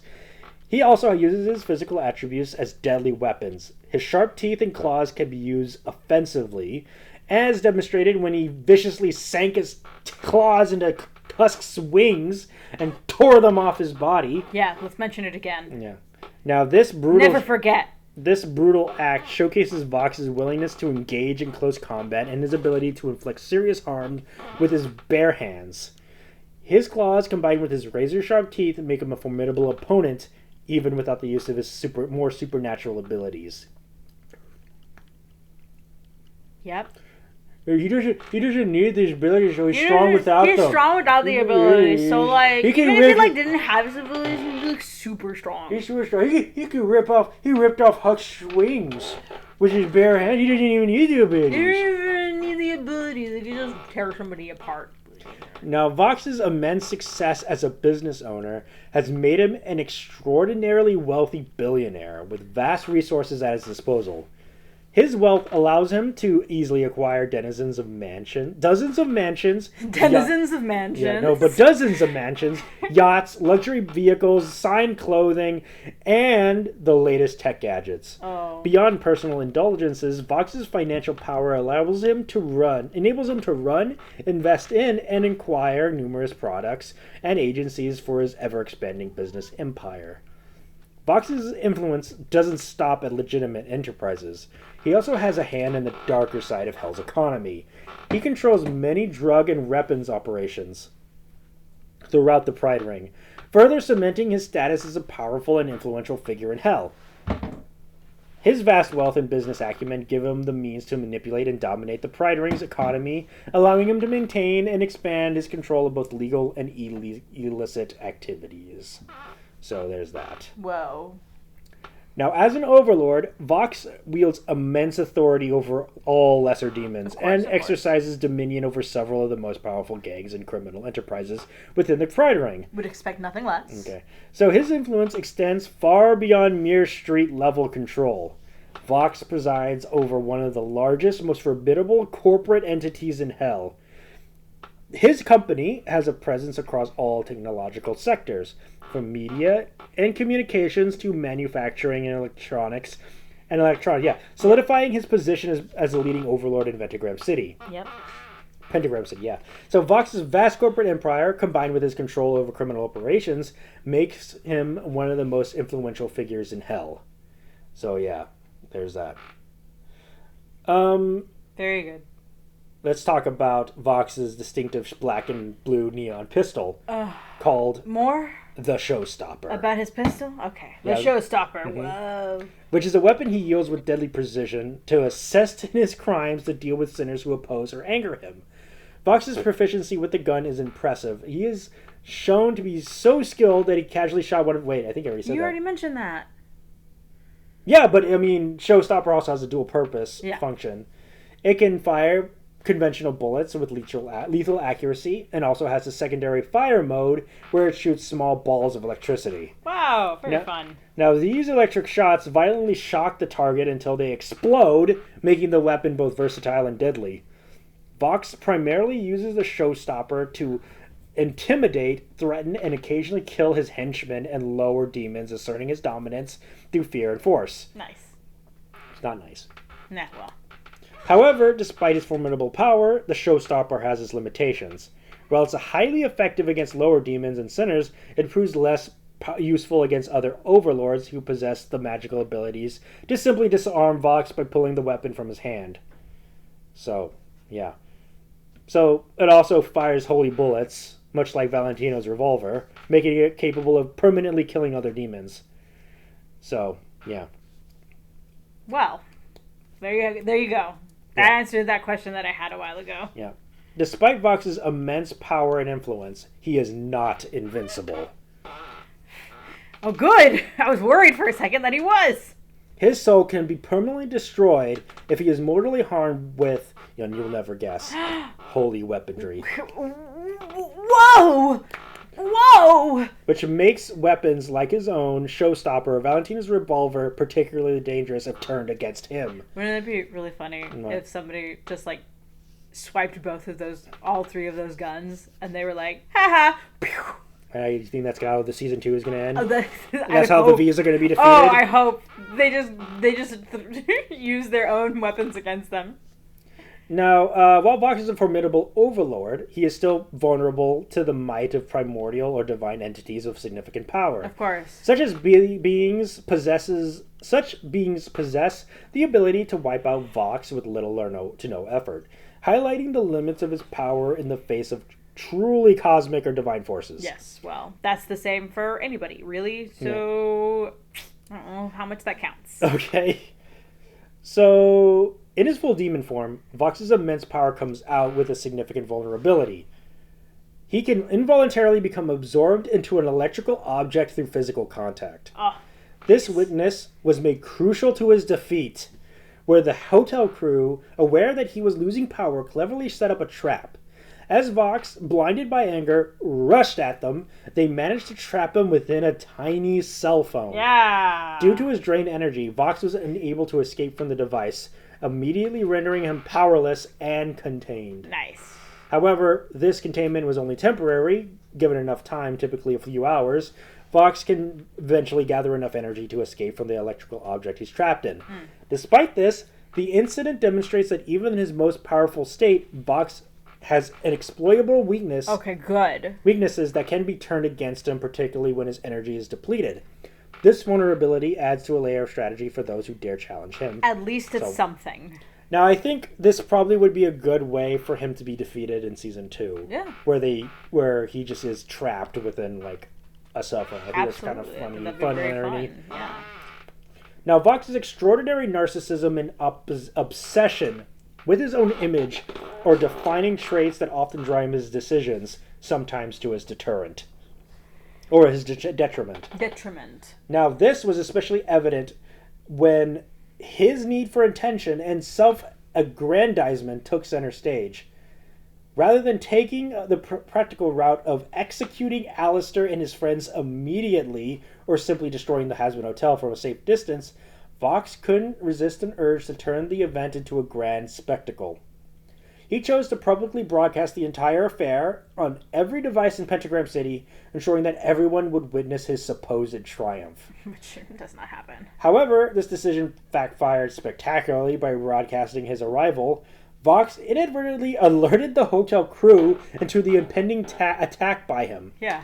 Valentino and Velvet. This gave Alistair and his allies enough time to prepare the battle, gear up, and mount a fierce defense against the V's and their army.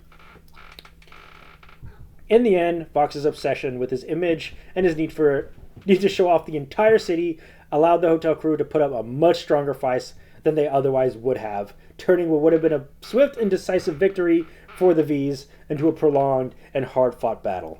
So that stings. That's what happens when you have too much ego. That's when you have too much ego. So, Vox's reliance on electricity is both the source of his immense power and critical vulnerability. He needs some. Yeah, he depends entirely on electricity to maintain his abilities, and if he extends too much energy without recharging, he risks burning out. This dependency means that if Vox is put into a situation where he cannot recharge himself, whether due to being cut off from electrical sources or being trapped in a way that prevents him from accessing power, he will gradually lose power. As his energy depletes, Vox becomes weaker and may eventually become completely motionless, assistantly shutting down until he can be recharged. So there's that. Good. So another way that he could be defeated in season 2. Good, I'm glad. Why, you don't like him? No, I just mean that he needs things. Because he's so OP? He needs weaknesses. He's so OP? He's so OP without them. Now, Vox's greatest and most closely guarded weakness is a remote control that has the ability to control him. This remote is perhaps the single most significant vulnerability he possesses, as it can potentially override his actions and powers. That makes sense. He is a TV. Very few individuals knows of his existence or its location. It is heavily implied that Lucifer holds the remote. That makes sense. Which could give him absolute control over Vox if he chose to use it. The fact that Lucifer has this remote adds an additional layer of tension and intrigue, as it means that Vox, despite all his power and influence, is not entirely free from control. So do you think that would carry into season 2? I don't know. I think it would be kind of funny. I think it would be. If they were like, oh, Vox is so OP, how can we defeat him? And then Lucifer just comes in like, oh, whap. I think it would be like, I think I might have a remote. And then they're like, where is it? And I was like, I don't remember. Or something like that. Wouldn't it be really... it'd feel like super ridiculous if they were like, what do we do? And all of a sudden, like, Vox just starts glitching out, and then you cut to a scene of Lucifer being like, tick, tick, tick, tick, tick, tick, tick. Wait, this isn't the right remote. Do you think... I think we already had a Deus Ex Machina Lucifer thing already. I think that'd be a bit repetitive. He comes in to help... at the end, I mean, like, I don't know if that's really a Deus Ex Machina. It is a Deus Ex Machina, because Adam was about to beat everyone. Yeah, but, like, it's not really, like, unexplainable. I mean, like, he's there. Yeah, okay. So, yeah, Vox's TV screen, which serves as his face, is not indestructible. It can be cracked or even shattered if struck with enough force. They talked about that on the Voxtagrams. Yeah. This vulnerability was exploited during his fight against the hotel crew. In a crucial moment, Husk managed to injure Vox by throwing a beer bottle at his screen. Nice. Shattering it and leaving Vox disoriented and confused. With his screen damaged, Vox's ability to see his opponents and surroundings was severely compromised, making him vulnerable. This moment of confusion allowed Angel Dust to take advantage of the situation and successfully lure Vox into being trapped into a tiny cell phone. Nice. The incident highlights while Vox is immensely powerful, his reliance on his TV screen as both Century's tool and a symbolic representation of his power can be a significant weakness. Good. More weaknesses. More weaknesses. But we keep on saying like how he gets defeated and everything. Let's talk about his relationship with Valentino. Okay. Now, it is a tangled web of power dynamics, mutual manipulation, lust, and toxic codependency that both of them not only endure, but seem to relish. Yes. Now, their relationship began after Vox's ascent to power, which led to a passionate, albeit dysfunctional, romantic entanglement. Recognizing their combined potential for dominance, they align themselves to consolidate their influence, with Vox's financial resources and technological reach propelling Valentino's rise as a recognized overlord in Hell. Their bond is built on an intense, lustful obsession, a shared love of cruelty, and a possessiveness that fuels their destructive tendencies. They thrive on bringing out the worst in each other, finding pleasure in their shared villainy. Even though Vox is the more powerful of the two, he occasionally allows Valentino to take control of the V's, indulging Valentino's desire for dominance and feeding into their complex power dynamics. They both delight in playing mind games and provoking each other's jealousy. Vox, in particular, enjoys infantilizing and teasing Valentino, yet he also provides strategic information that benefits them both, suggesting more methodical ways to achieve their mutual goals. Wow, they sound perfect for each other. Now, Vox and Valentino are notorious for flaunting their relationship, wealth, and power through extravagant outings, romantic dates, yacht parties, and exotic vacations. Where are they going to go? I don't know, somewhere. We're going to vacation from this part of the Pride Ring to another part to the other. Part of the Pride Ring. Yeah, so... Let it out. Yeah, so all of which they share on Voxtagram to display their influence on to the denizens of Hell. Is. Vox, ever the provocateur, enjoys sexting Valentino during breaks from filming his show. Although his preference for complex language often leaves Valentino more confused than aroused. That's funny. Now, Vox's behavior around Valentino's highlights his obsessive nature, showering Valentino with attention and suggestive remarks that underscore their passionate physical connection. However, the relationship is riddled with frequent verbal arguments that resemble those of an, and I quote, old married couple. Reflecting their destructive codependency, Valentino exploits Vox for money, sex, and power, frequently subjecting him to verbal and occasionally physical abuse. Sounds correct. Sounds right. Vox, in turn, doesn't take Valentino too seriously and engages in his own form of emotional abuse, taunting and teasing Valentino even during the Moth's violent outbursts. Now, the power dynamics between them escalated dramatically when Valentino lashed out at Vox for referring to Angel as his rather than Valentino's. In a fit of rage, Valentino attacked Vox, only to be swiftly subdued by Vox's electrokinesis, which paralyzed him on the spot. Yes. Vox took sadistic pleasure in mocking Valentino's illusion of control, relishing in his own dominance. With Valentino incapacitated and humiliated, Vox took the opportunity to assert his control, intimidating Velvet and making it clear to Valentino's associates that he was now the one in charge. Oh, boy. This marked a significant shift in their relationship, as Vox reminded Valentino that his rise to overlord status was largely due to Vox's assistance. Yikes. Despite this betrayal, if you could call it that, Yeah, a little bit. Vox and Valentino somehow managed to salvage their relationship, continuing their shared pastime on betting on fights at Club Kaiju along Velvet. No. No. Don't bring Velvet into this. they were just betting them with Velvet there. No. You don't want them there? Leave Velvet out. However, the balance of power between them remained precarious when Alistair challenged Vox, seeking to free Angel Dust from his soul contract. Vox unilaterally accepted the wager without consulting Valentino, further asserting his dominance over the Moth Overlord. Unfortunately for Vox, this decision backfired when Alistair emerged victorious, resulting in Valentino losing his most lucrative employee. This outcome highlighted the fragile nature in their alliance, and their personal vendettas and power plays constantly threatened to undermine their relationship. Now, I do like the idea that Alistair is the one who ends up freeing Angel Dust from his contrast. I think that's a nice idea, too. And using it like Vox betting it and then losing. Yeah. Now, Vox and Velvet, they share a dynamic and multifaceted relationship that blends elements of partnership, mentorship, and romance. No!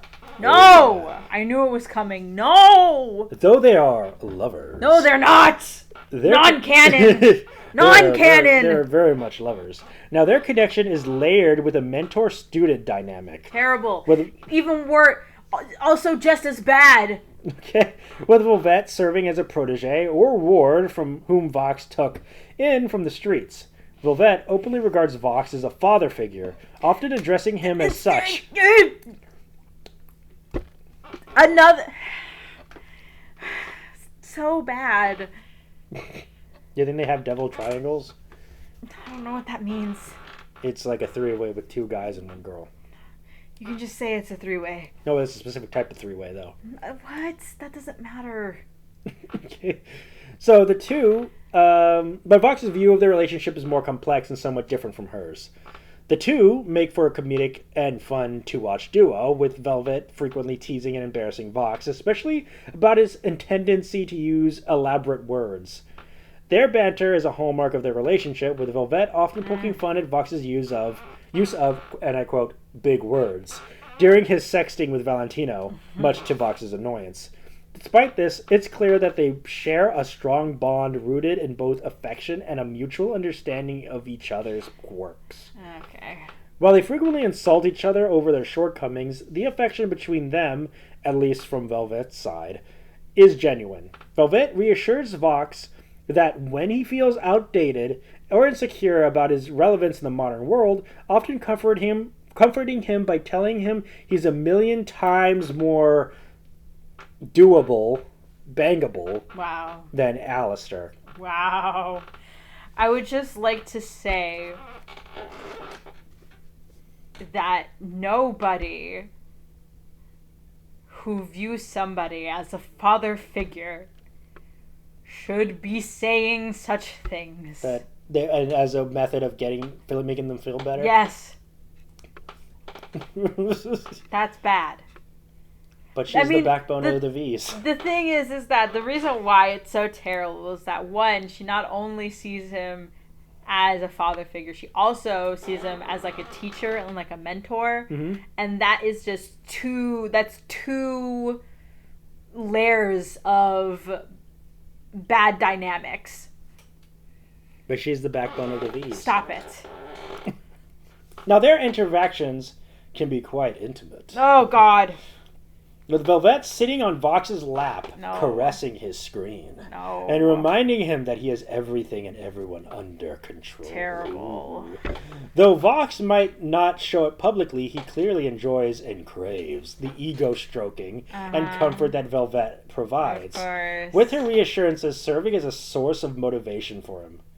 Velvet loves to call Vox Dad or Daddy, No. both to playfully annoy him and to highlight the age and dominance dynamic in their relationship. Really bad. While Vox generally dislikes this nickname, he tolerates it when they're in Alistair's presence. Of course, to show off that he's an alpha male. Yeah, I got that alpha grind set. That alpha grind set. He has like a alpha male podcast. Listen, everybody enjoys certain things. There are some things that I'm like, maybe no. What are the things? Well, this sort of power dynamic. Okay. Though Velvet, in her usual teasing manner, will intentionally avoid calling him that just to further mess with him. Now, their relationship is further strengthened by their shared enthusiasm for modern technology and staying current with contemporary trends. Vox makes deliberate efforts to connect with Velvet through social media conversations, video gaming sessions, joint DJing, dates, and movie nights. Isn't that nice? Although Velvet typically spends these browsing social media while Vox provides commentary on the film. Nice. These shared interests are form a solid foundation or their close bond. However, like any relationship, theirs is not without its conflicts. Of course not. They occasionally clash over minor matters, such as Velvet teasing Vox about his perceived crush on Alistair, or Vox's frustration with Velvet's seemingly airheaded behavior. Vox is also frequently annoyed by Velvet's insistence in including him on her live streams and taking selfies with him, which disrupt his carefully curated image. So their arguments can escalate as shown when Vox harshly reacted to Velvet's actions during his confrontation with Alistair, leading to an emotional reaction from her. Despite his harsh exterior, Vox showed concern for their relationship by later asking Valentino if he had gone too far, revealing that he does care about maintaining their bond. Isn't that nice? Yeah, so nice. Super nice. Do you think they should bang more? No! What?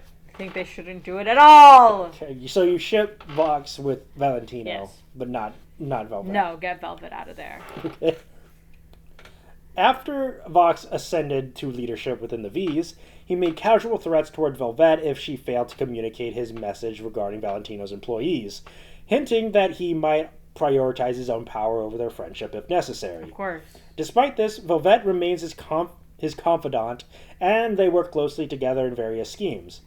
When Vox advocated for more aggressive tactics against the Hazbin Hotel, such as hacking and psychological warfare. Yes. Velvet disagreed, showing her affection for him by calling him crazy in a loving manner. She urged against attacking the hotel, recognizing its growing popularity and advising that attacking an underdog would damage the V's image. Vox, feeling out of touch with modern trends, questioned his relevance. You're irrelevant, right, Clara? Yeah. But Velvet reassured him, promising to handle the situation and downplaying the hotel's significance as a passing fad. Okay. So in this non-canon, at this point in the non-canon, the hotel was actually gaining traction. Yes, at this point in the non-canon. And Vox wanted to destroy it. Yes, but Velvet was like, no, shouldn't So do that this right one, now. unlike in the official canon where Valentino wanted to destroy him, and Vox said, no way, Jose. Vox wanted to destroy it, but Velvet said, no way, Jose. Yes. Now, the relationship between Vox and Velvet is further tested after Vox cost Valentino Angel Soul contract. Yeah. So, while lounging on the balcony of V Tower, now Velvet acknowledged their repercussions of losing Angel on their sales and relevance. Disturbed by Valentino's rage echoing through the halls, Vox, on the other hand, appeared to be more apathetic and defeated, yet remained composed and confident, sipping on his coffee as he observed the Hazbin Hotel from a distance. When Velvet expressed curiosity about the next move, Vox hinted at a plan B, refusing to reveal details but emphasizing its determination not to be overshadowed by what he considered to be a group of washed-up individuals. He outlined a strategy of allowing the hotel to falter on its own before striking decisively, showcasing his leadership and strategic thinking even if in the face of setbacks. So, what do you think about Vox's relationship with Velvet? Just as bad. Why is it just as bad? I don't like it. Why, because they be banging? Yes. And because she sees him as a father figure. Bad. Don't do that with the people that you're banging. Right. Now let's talk about Via. Who? You know Via. No! Classic Hazbin Hotel character Via. Who is that? Now, she is a deeply devoted follower of Vox, describing herself as his #1 stan, and serving as a member of one of his many gangs spread across the Pride Ring. Her love for Vox is obsessive and all-consuming, often manifesting in her fangirling behavior whenever she's in his presence, squealing with excitement out of the mere sight of him. Gross. Now, Via's dedication to Vox is so... What? No, I was just laughing. About what? At my reaction. I don't know. You know, some people really like things and celebrities, and there's nothing wrong with being like a fan.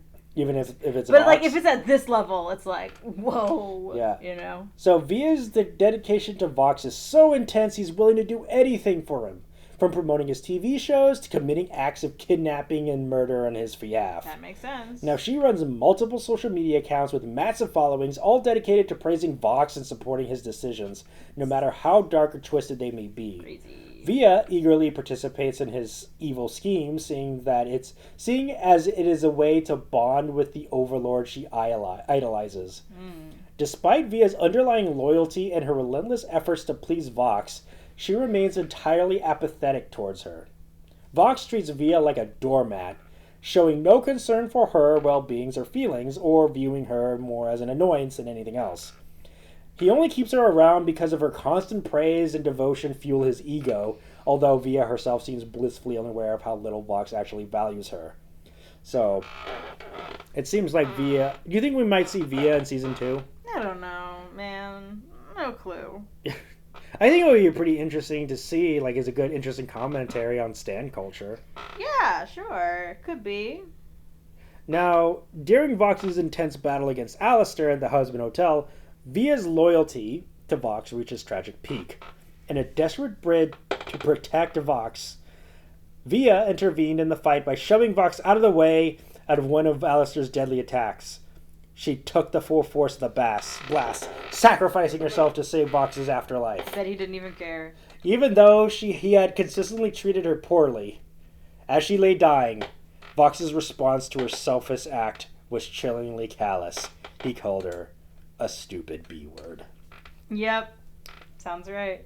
Now, this line can be interpreted in different ways. It could be a cruel dismissal, highlighting Vox's total lack of empathy and regard for Via, or it might carry a hint of pity, suggesting that a small part of him recognizes the tragedy of her blind loyalty. Possible. That's a possibility. Now, Vox appears to deeply revere Lucifer.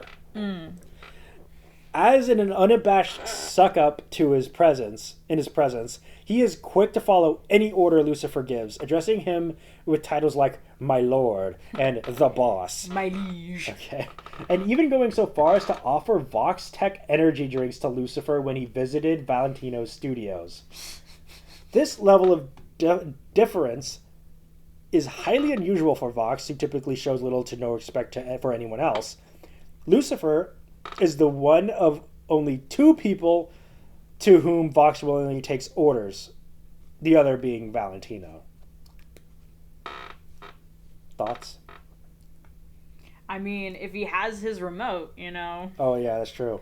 However, there is considerable debate about whether Vox's behavior around Lucifer stems from a genuine respect, or if it's simply a calculated move to stay in the King of Hell's good side, and maintain his high status within Hell's hierarchy.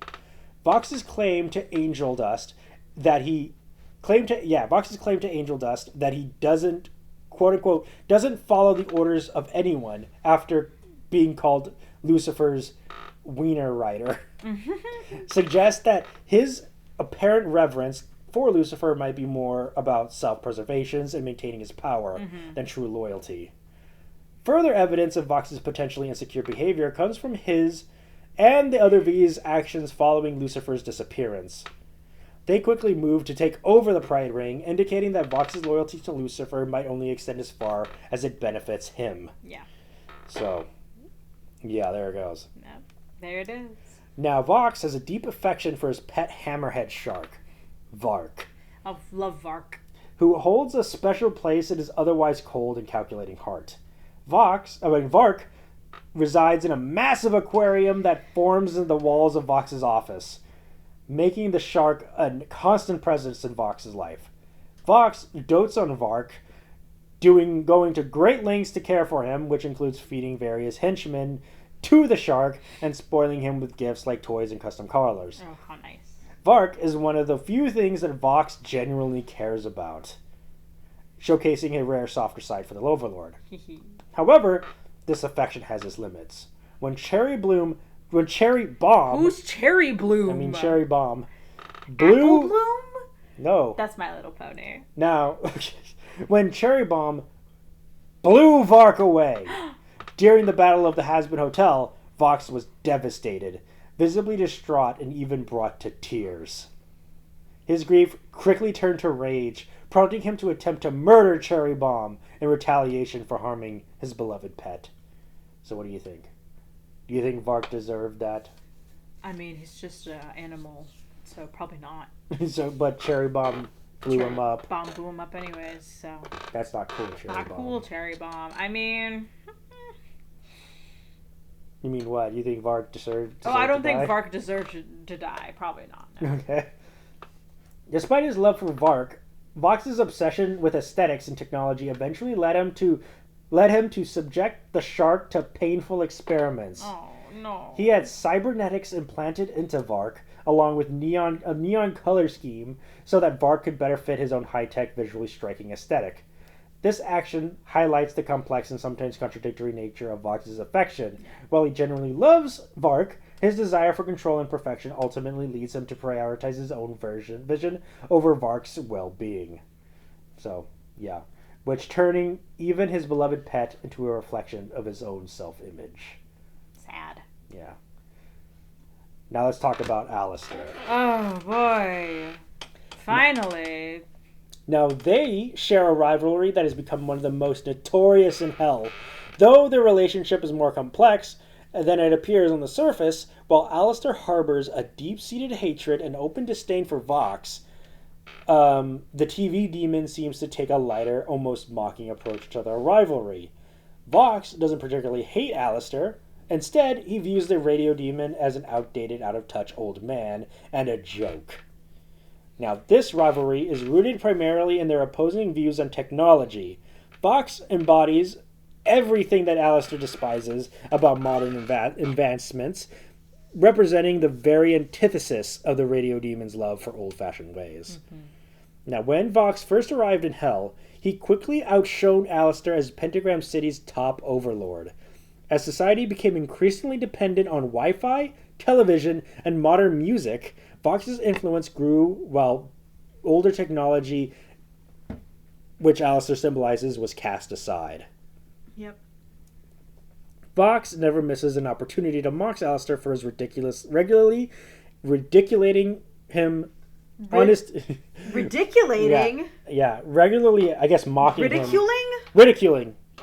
Yeah, regularly ridiculing him. Well, he's ridiculating him. No, don't ridiculate me, Clara.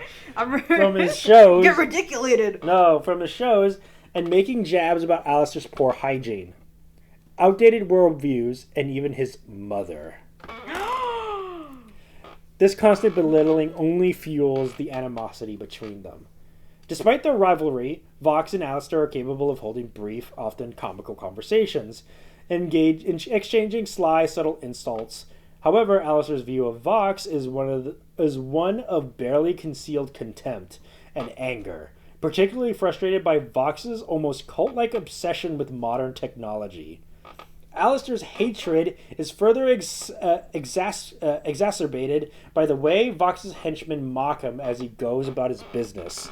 Vox is also the only person who can push Alistair to the point of swearing, as we said before. Yes. For example, when Vox hijacked a TV signal to intimidate Alistair. You mentioned that. Yeah, making his face appear on screen. Yep. Now, Vox isn't above tormenting Alistair by targeting the few people he cares about. He has kidnapped and tortured Husk. He even took Nifty hostage, threatening to kill her unless Alistair agreed to fight him directly. No. Vox also threatened to go after Rosie and Mimsy once he was done with Alistair. No! Showing his willingness to hit where it hurts most. However, during a confrontation at the Hazbin Hotel, Vox admitted that the only reason he hasn't killed Alistair is because he finds the radio demon's attempt to keep up with him amusing. Sure. I haven't killed him yet because, I didn't even try. I'm so OP. I'm so OP, I could do it in one blast. But I just choose not to. But I find him amusing. So beneath his rivalry, though, lies an unexpected layer of obsession on Vox's part. Vox seems to be fixated on Alistair doing everything he can to get the radio demon to notice him. He even dresses in a manner similar to Alistair, intentionally echoing his style.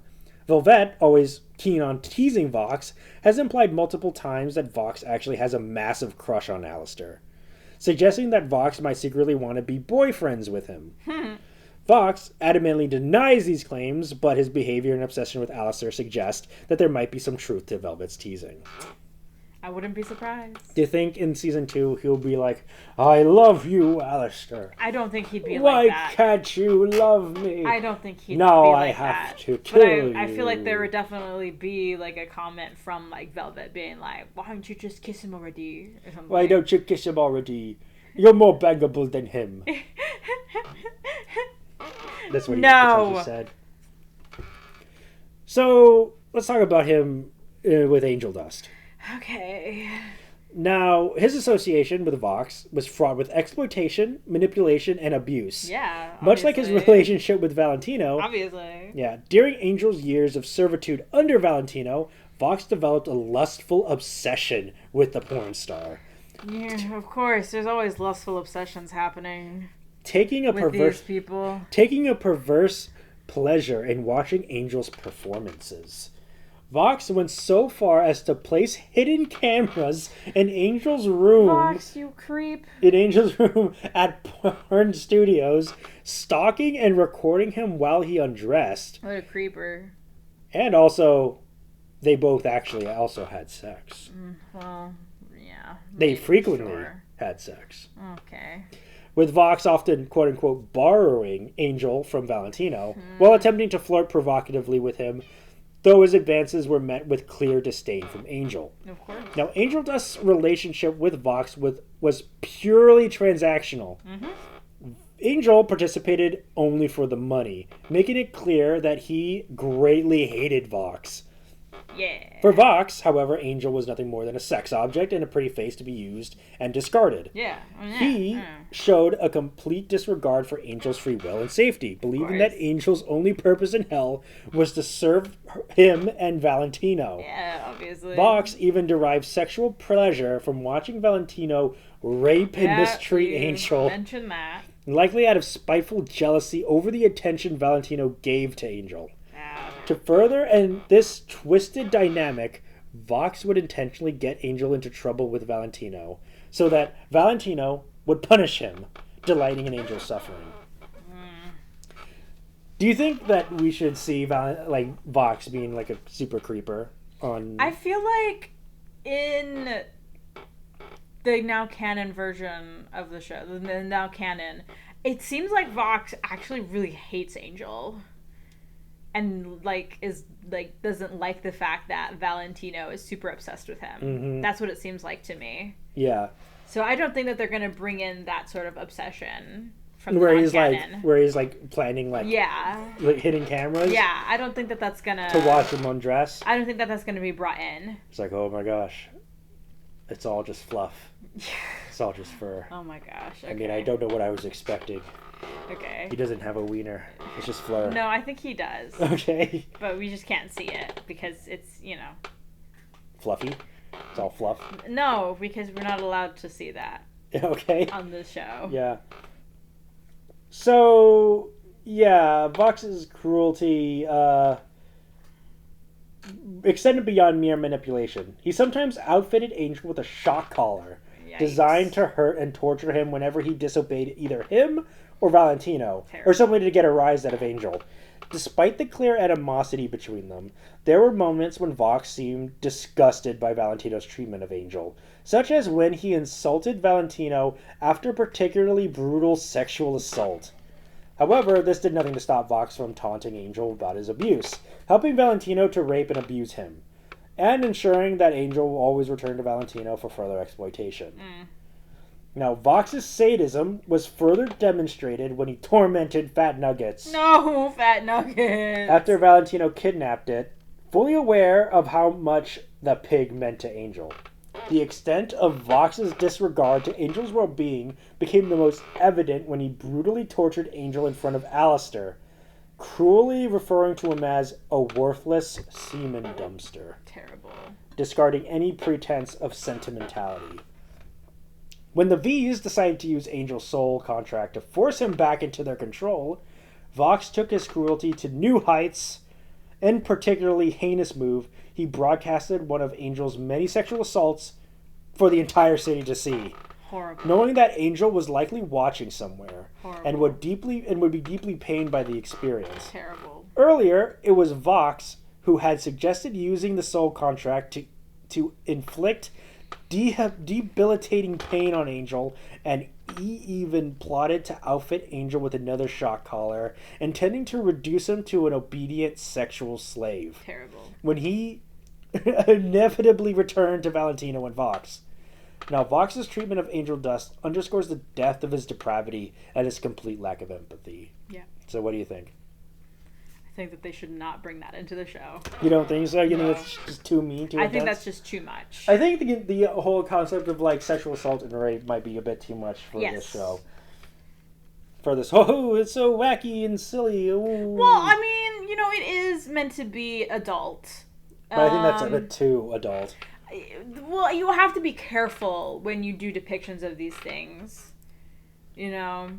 Because they happen in real life, and it's important for people to know, and I don't think that we should completely wipe it out from media. You just have to do it in the right way, in a respectful way. You can't just include it for pure shock value. Yeah. You have to have a reason, you have to have a purpose. Do you think this non-canon is purposeful? I don't know. Obviously, I only am hearing about the non-canon right now from you in these sort of shortened down blurbs. So I can't say for certain whether or not these are done for the purpose of shock value or for actually making a poignant point. Yeah. let's talk about him and Charlie. Okay.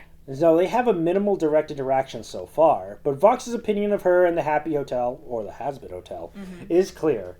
Like many sinners in hell, Vox found the idea of the Hazbin Hotel, and I quote, stupid. Yep. And unworthy of any serious consideration. After Charlie's failed pitch at the 666 News, Vox wasted no time in openly mocking her on his televised broadcast, using his platform to ridicule the princess and her seemingly naive aspirations. His disdain for Charlie's project aligns with his overall contempt for anything that challenges the established order or deviates from the harsh, cynical realities of hell. So, yeah, there's that. Then there's Sir Pentious. Sir Pentious. Which is marked by a combination of abuse, mockery, and outright disdain. Reflecting outright. Yeah, that's what I said. You said outweight. No, I outweighted. You keep making these random mistakes. It's outright. No mistake, how dare you. Talking this hard. Reflecting how many of Hell's denizens view the snake demon. Despite Sir Pentious's earnest attempts to impress Vox and form a partnership, or even a friendship, Vox consistently rebuffed him. He took pleasure in belittling Pentious, bragging about his own success and bragging about his own success and ridiculing Pentious's inventions and villainous aspirations. During the events of the series, Sir Pentious visited Vox Tech headquarters with the hope of proposing a deal to Vox. However, Vox continued to treat him with contempt, not even allowing him to sit in one of the office chairs and laughing at Pentious's ideas. Despite this, Sir Pentious made an astute suggestion. They can join forces to take Heaven's Light from Charlie and protect themselves from Alistair. You know Heaven's Light, right? No. Everyone knows what Heaven's Light is. You can't keep doing this every single time. However, Vox, confident in his ability to handle Alistair alone, dismissed Pentious's offer with continued mockery. As time passed and Lucifer began losing patience with the V's, Vox reconsidered his approach. He invited Sir Pentious back to Vox Tech's headquarters, this time putting on a patronizing and friendly persona. Vox apologized for his previous behavior and even gifted Pentious with an executive office chair and a drink, pretending to have had a change of heart about their potential alliance. Yeah, right. He promised to make Sir Pentious his right-hand man if he successfully kidnapped Husk, yes, the bartender. Yes. And brought him back to Vox Tech headquarters. Which he does, and then he rips off his him wings to the side, and he says, "You know what, Sir Pentious? That was a lie. I hate you. Go die." He says, "Go die. It's not like you were gonna ascend to heaven or anything." So, despite being suspicious that Vox's change of heart was only due to Lucifer's threats toward the V's, Sir Pentious accepted the offer. However, Vox's true intentions were soon revealed.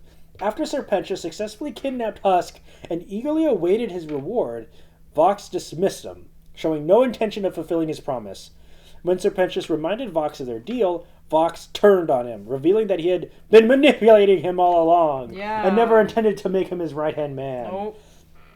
Vox degraded Sir Pentious, calling him a cringy overlord wannabe. Oh, snap. You got served, Sir Pentious. Before blasting him and the Egg Boys out of the Vox Tech headquarters with a powerful blast of lightning. Now, their animosity continued in World's event, where Vox, while hosting Hell's annual Weapons Expo, crossed paths with Sir Pentious once more. Vox saw an opportunity to exploit the rivalry between Sir Pentious and his ex-partner Baxter, intending to boost the ratings of the weapons presentation by arranging a fight to the death between the two. Yes, I remember this. Yeah. However, this plot was ultimately foiled by Charlie and Vaggie, who intervened before Vox's plan come to fruition. So, yeah. And that's pretty much it about Vox. Jesus Christ. That's everything we need to know about Vox. That's way too much information. In both the canon and the non-canon. So much stuff. So, tell me, what do you think about Vox? I don't even remember. It's been 2 hours. I don't... Actually, it's been 2.5 hours. Oh, it's been 2.5 hours. So... I think I'm really excited to see him be antagonistic. I think Vivzy does need to nerf him a lot. Yes. Like, I think he has a bajillion abilities. He has a bajillion abilities. We spent 10 minutes talking about all of them in the non-canon. It was a lot longer than 10 minutes. It's so long. It was like, she had like so many, he has There's so many 50 powers. powers. He needs to be nerfed down a whole lot. For real. Though, what parts do you think you would like carried over from the non-canon into season 2? I mean, definitely not the relationship with Velvet. I don't want that. Okay. Do not bring that in. I honestly, I don't know. It's been so long. I can tell. I do like the idea that Vox broadcasted his like attack on the Hazbin Hotel. Yeah, that would be fun and interesting. I also like the idea that the way they defeat Vox is by trapping him into some kind of piece of technology. I think that would be probably a great way to defeat him. Although I don't think there are a bunch of various aspects of Vox that I don't think should be carried over, like his what? Like his treatment of angel dust. I don't think that should be. I don't think that should be, because it really seems like he doesn't like angel dust at all in the canon. Yeah. I don't really want, like, I don't think the idea of him being like a super creeper on angel dust is justified, or even like him sleeping with him. Yeah, I don't think that should be a thing that carries over. Yeah. What I think should be a thing that carries over is that he's got a secret crush on Alistair. I think that'd be kind of funny. Yeah. And he's like, no, I don't. I don't have a crush on him. No. No, I don't but like him at all. Unless. What if we made out? What if we were two demons and we were rivals, but we made out? Ooh, JK, unless. But, I do think that the idea is that Alistair and Vox are friends, which was kind of established in season 1. Yeah. And we're going to see more of that, like what falling out they had and what caused Alistair to leave, which some people might also contact with why Lilith went to heaven. Because they were she was also gone for 7 years. Yes, she's been gone for 7 years. Yeah.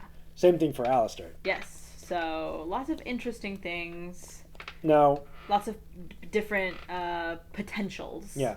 I think Vox, as like the main antagonist of season 2, is probably a good idea. I thought Lilith was gonna be the main antagonist, but it looks like she might help Charlie in some way, shape, or form. Maybe we'll have to see. And yeah, so let's see how that goes when she gets reunited with Lucifer and Charlie. Do you think that we should bring in the remote? I think it'd be really funny if you did actually have a remote. That Lucifer has? Head. Well, that somebody has it somewhere. I don't know if we'll continue. I don't know if Lucifer will have it. Yeah. I mean, like, it makes sense as the King of Hell for him to have that sort of power over somebody like Vox. Right. Now, Vox, I don't know if Vox is as OP in the official canon as he is in the non-canon. Because it looks like in the non-canon, he's like super high-powered overlord. He's like the head of the overlords. So what do you think? I think in the canon, from what we've seen, it doesn't quite seem that way just yet. Yeah. So yeah, that's pretty much it in terms of Vox. This was a doozy. No, it wasn't. Yes, it was. It was a good episode. It was a good episode. I love seeing all the various aspects of Vox, how he uses electricity, and how he hypnotizes people, and how he can fly. He's super powerful and strength. I love hearing information that I've heard already over again. No, it's good.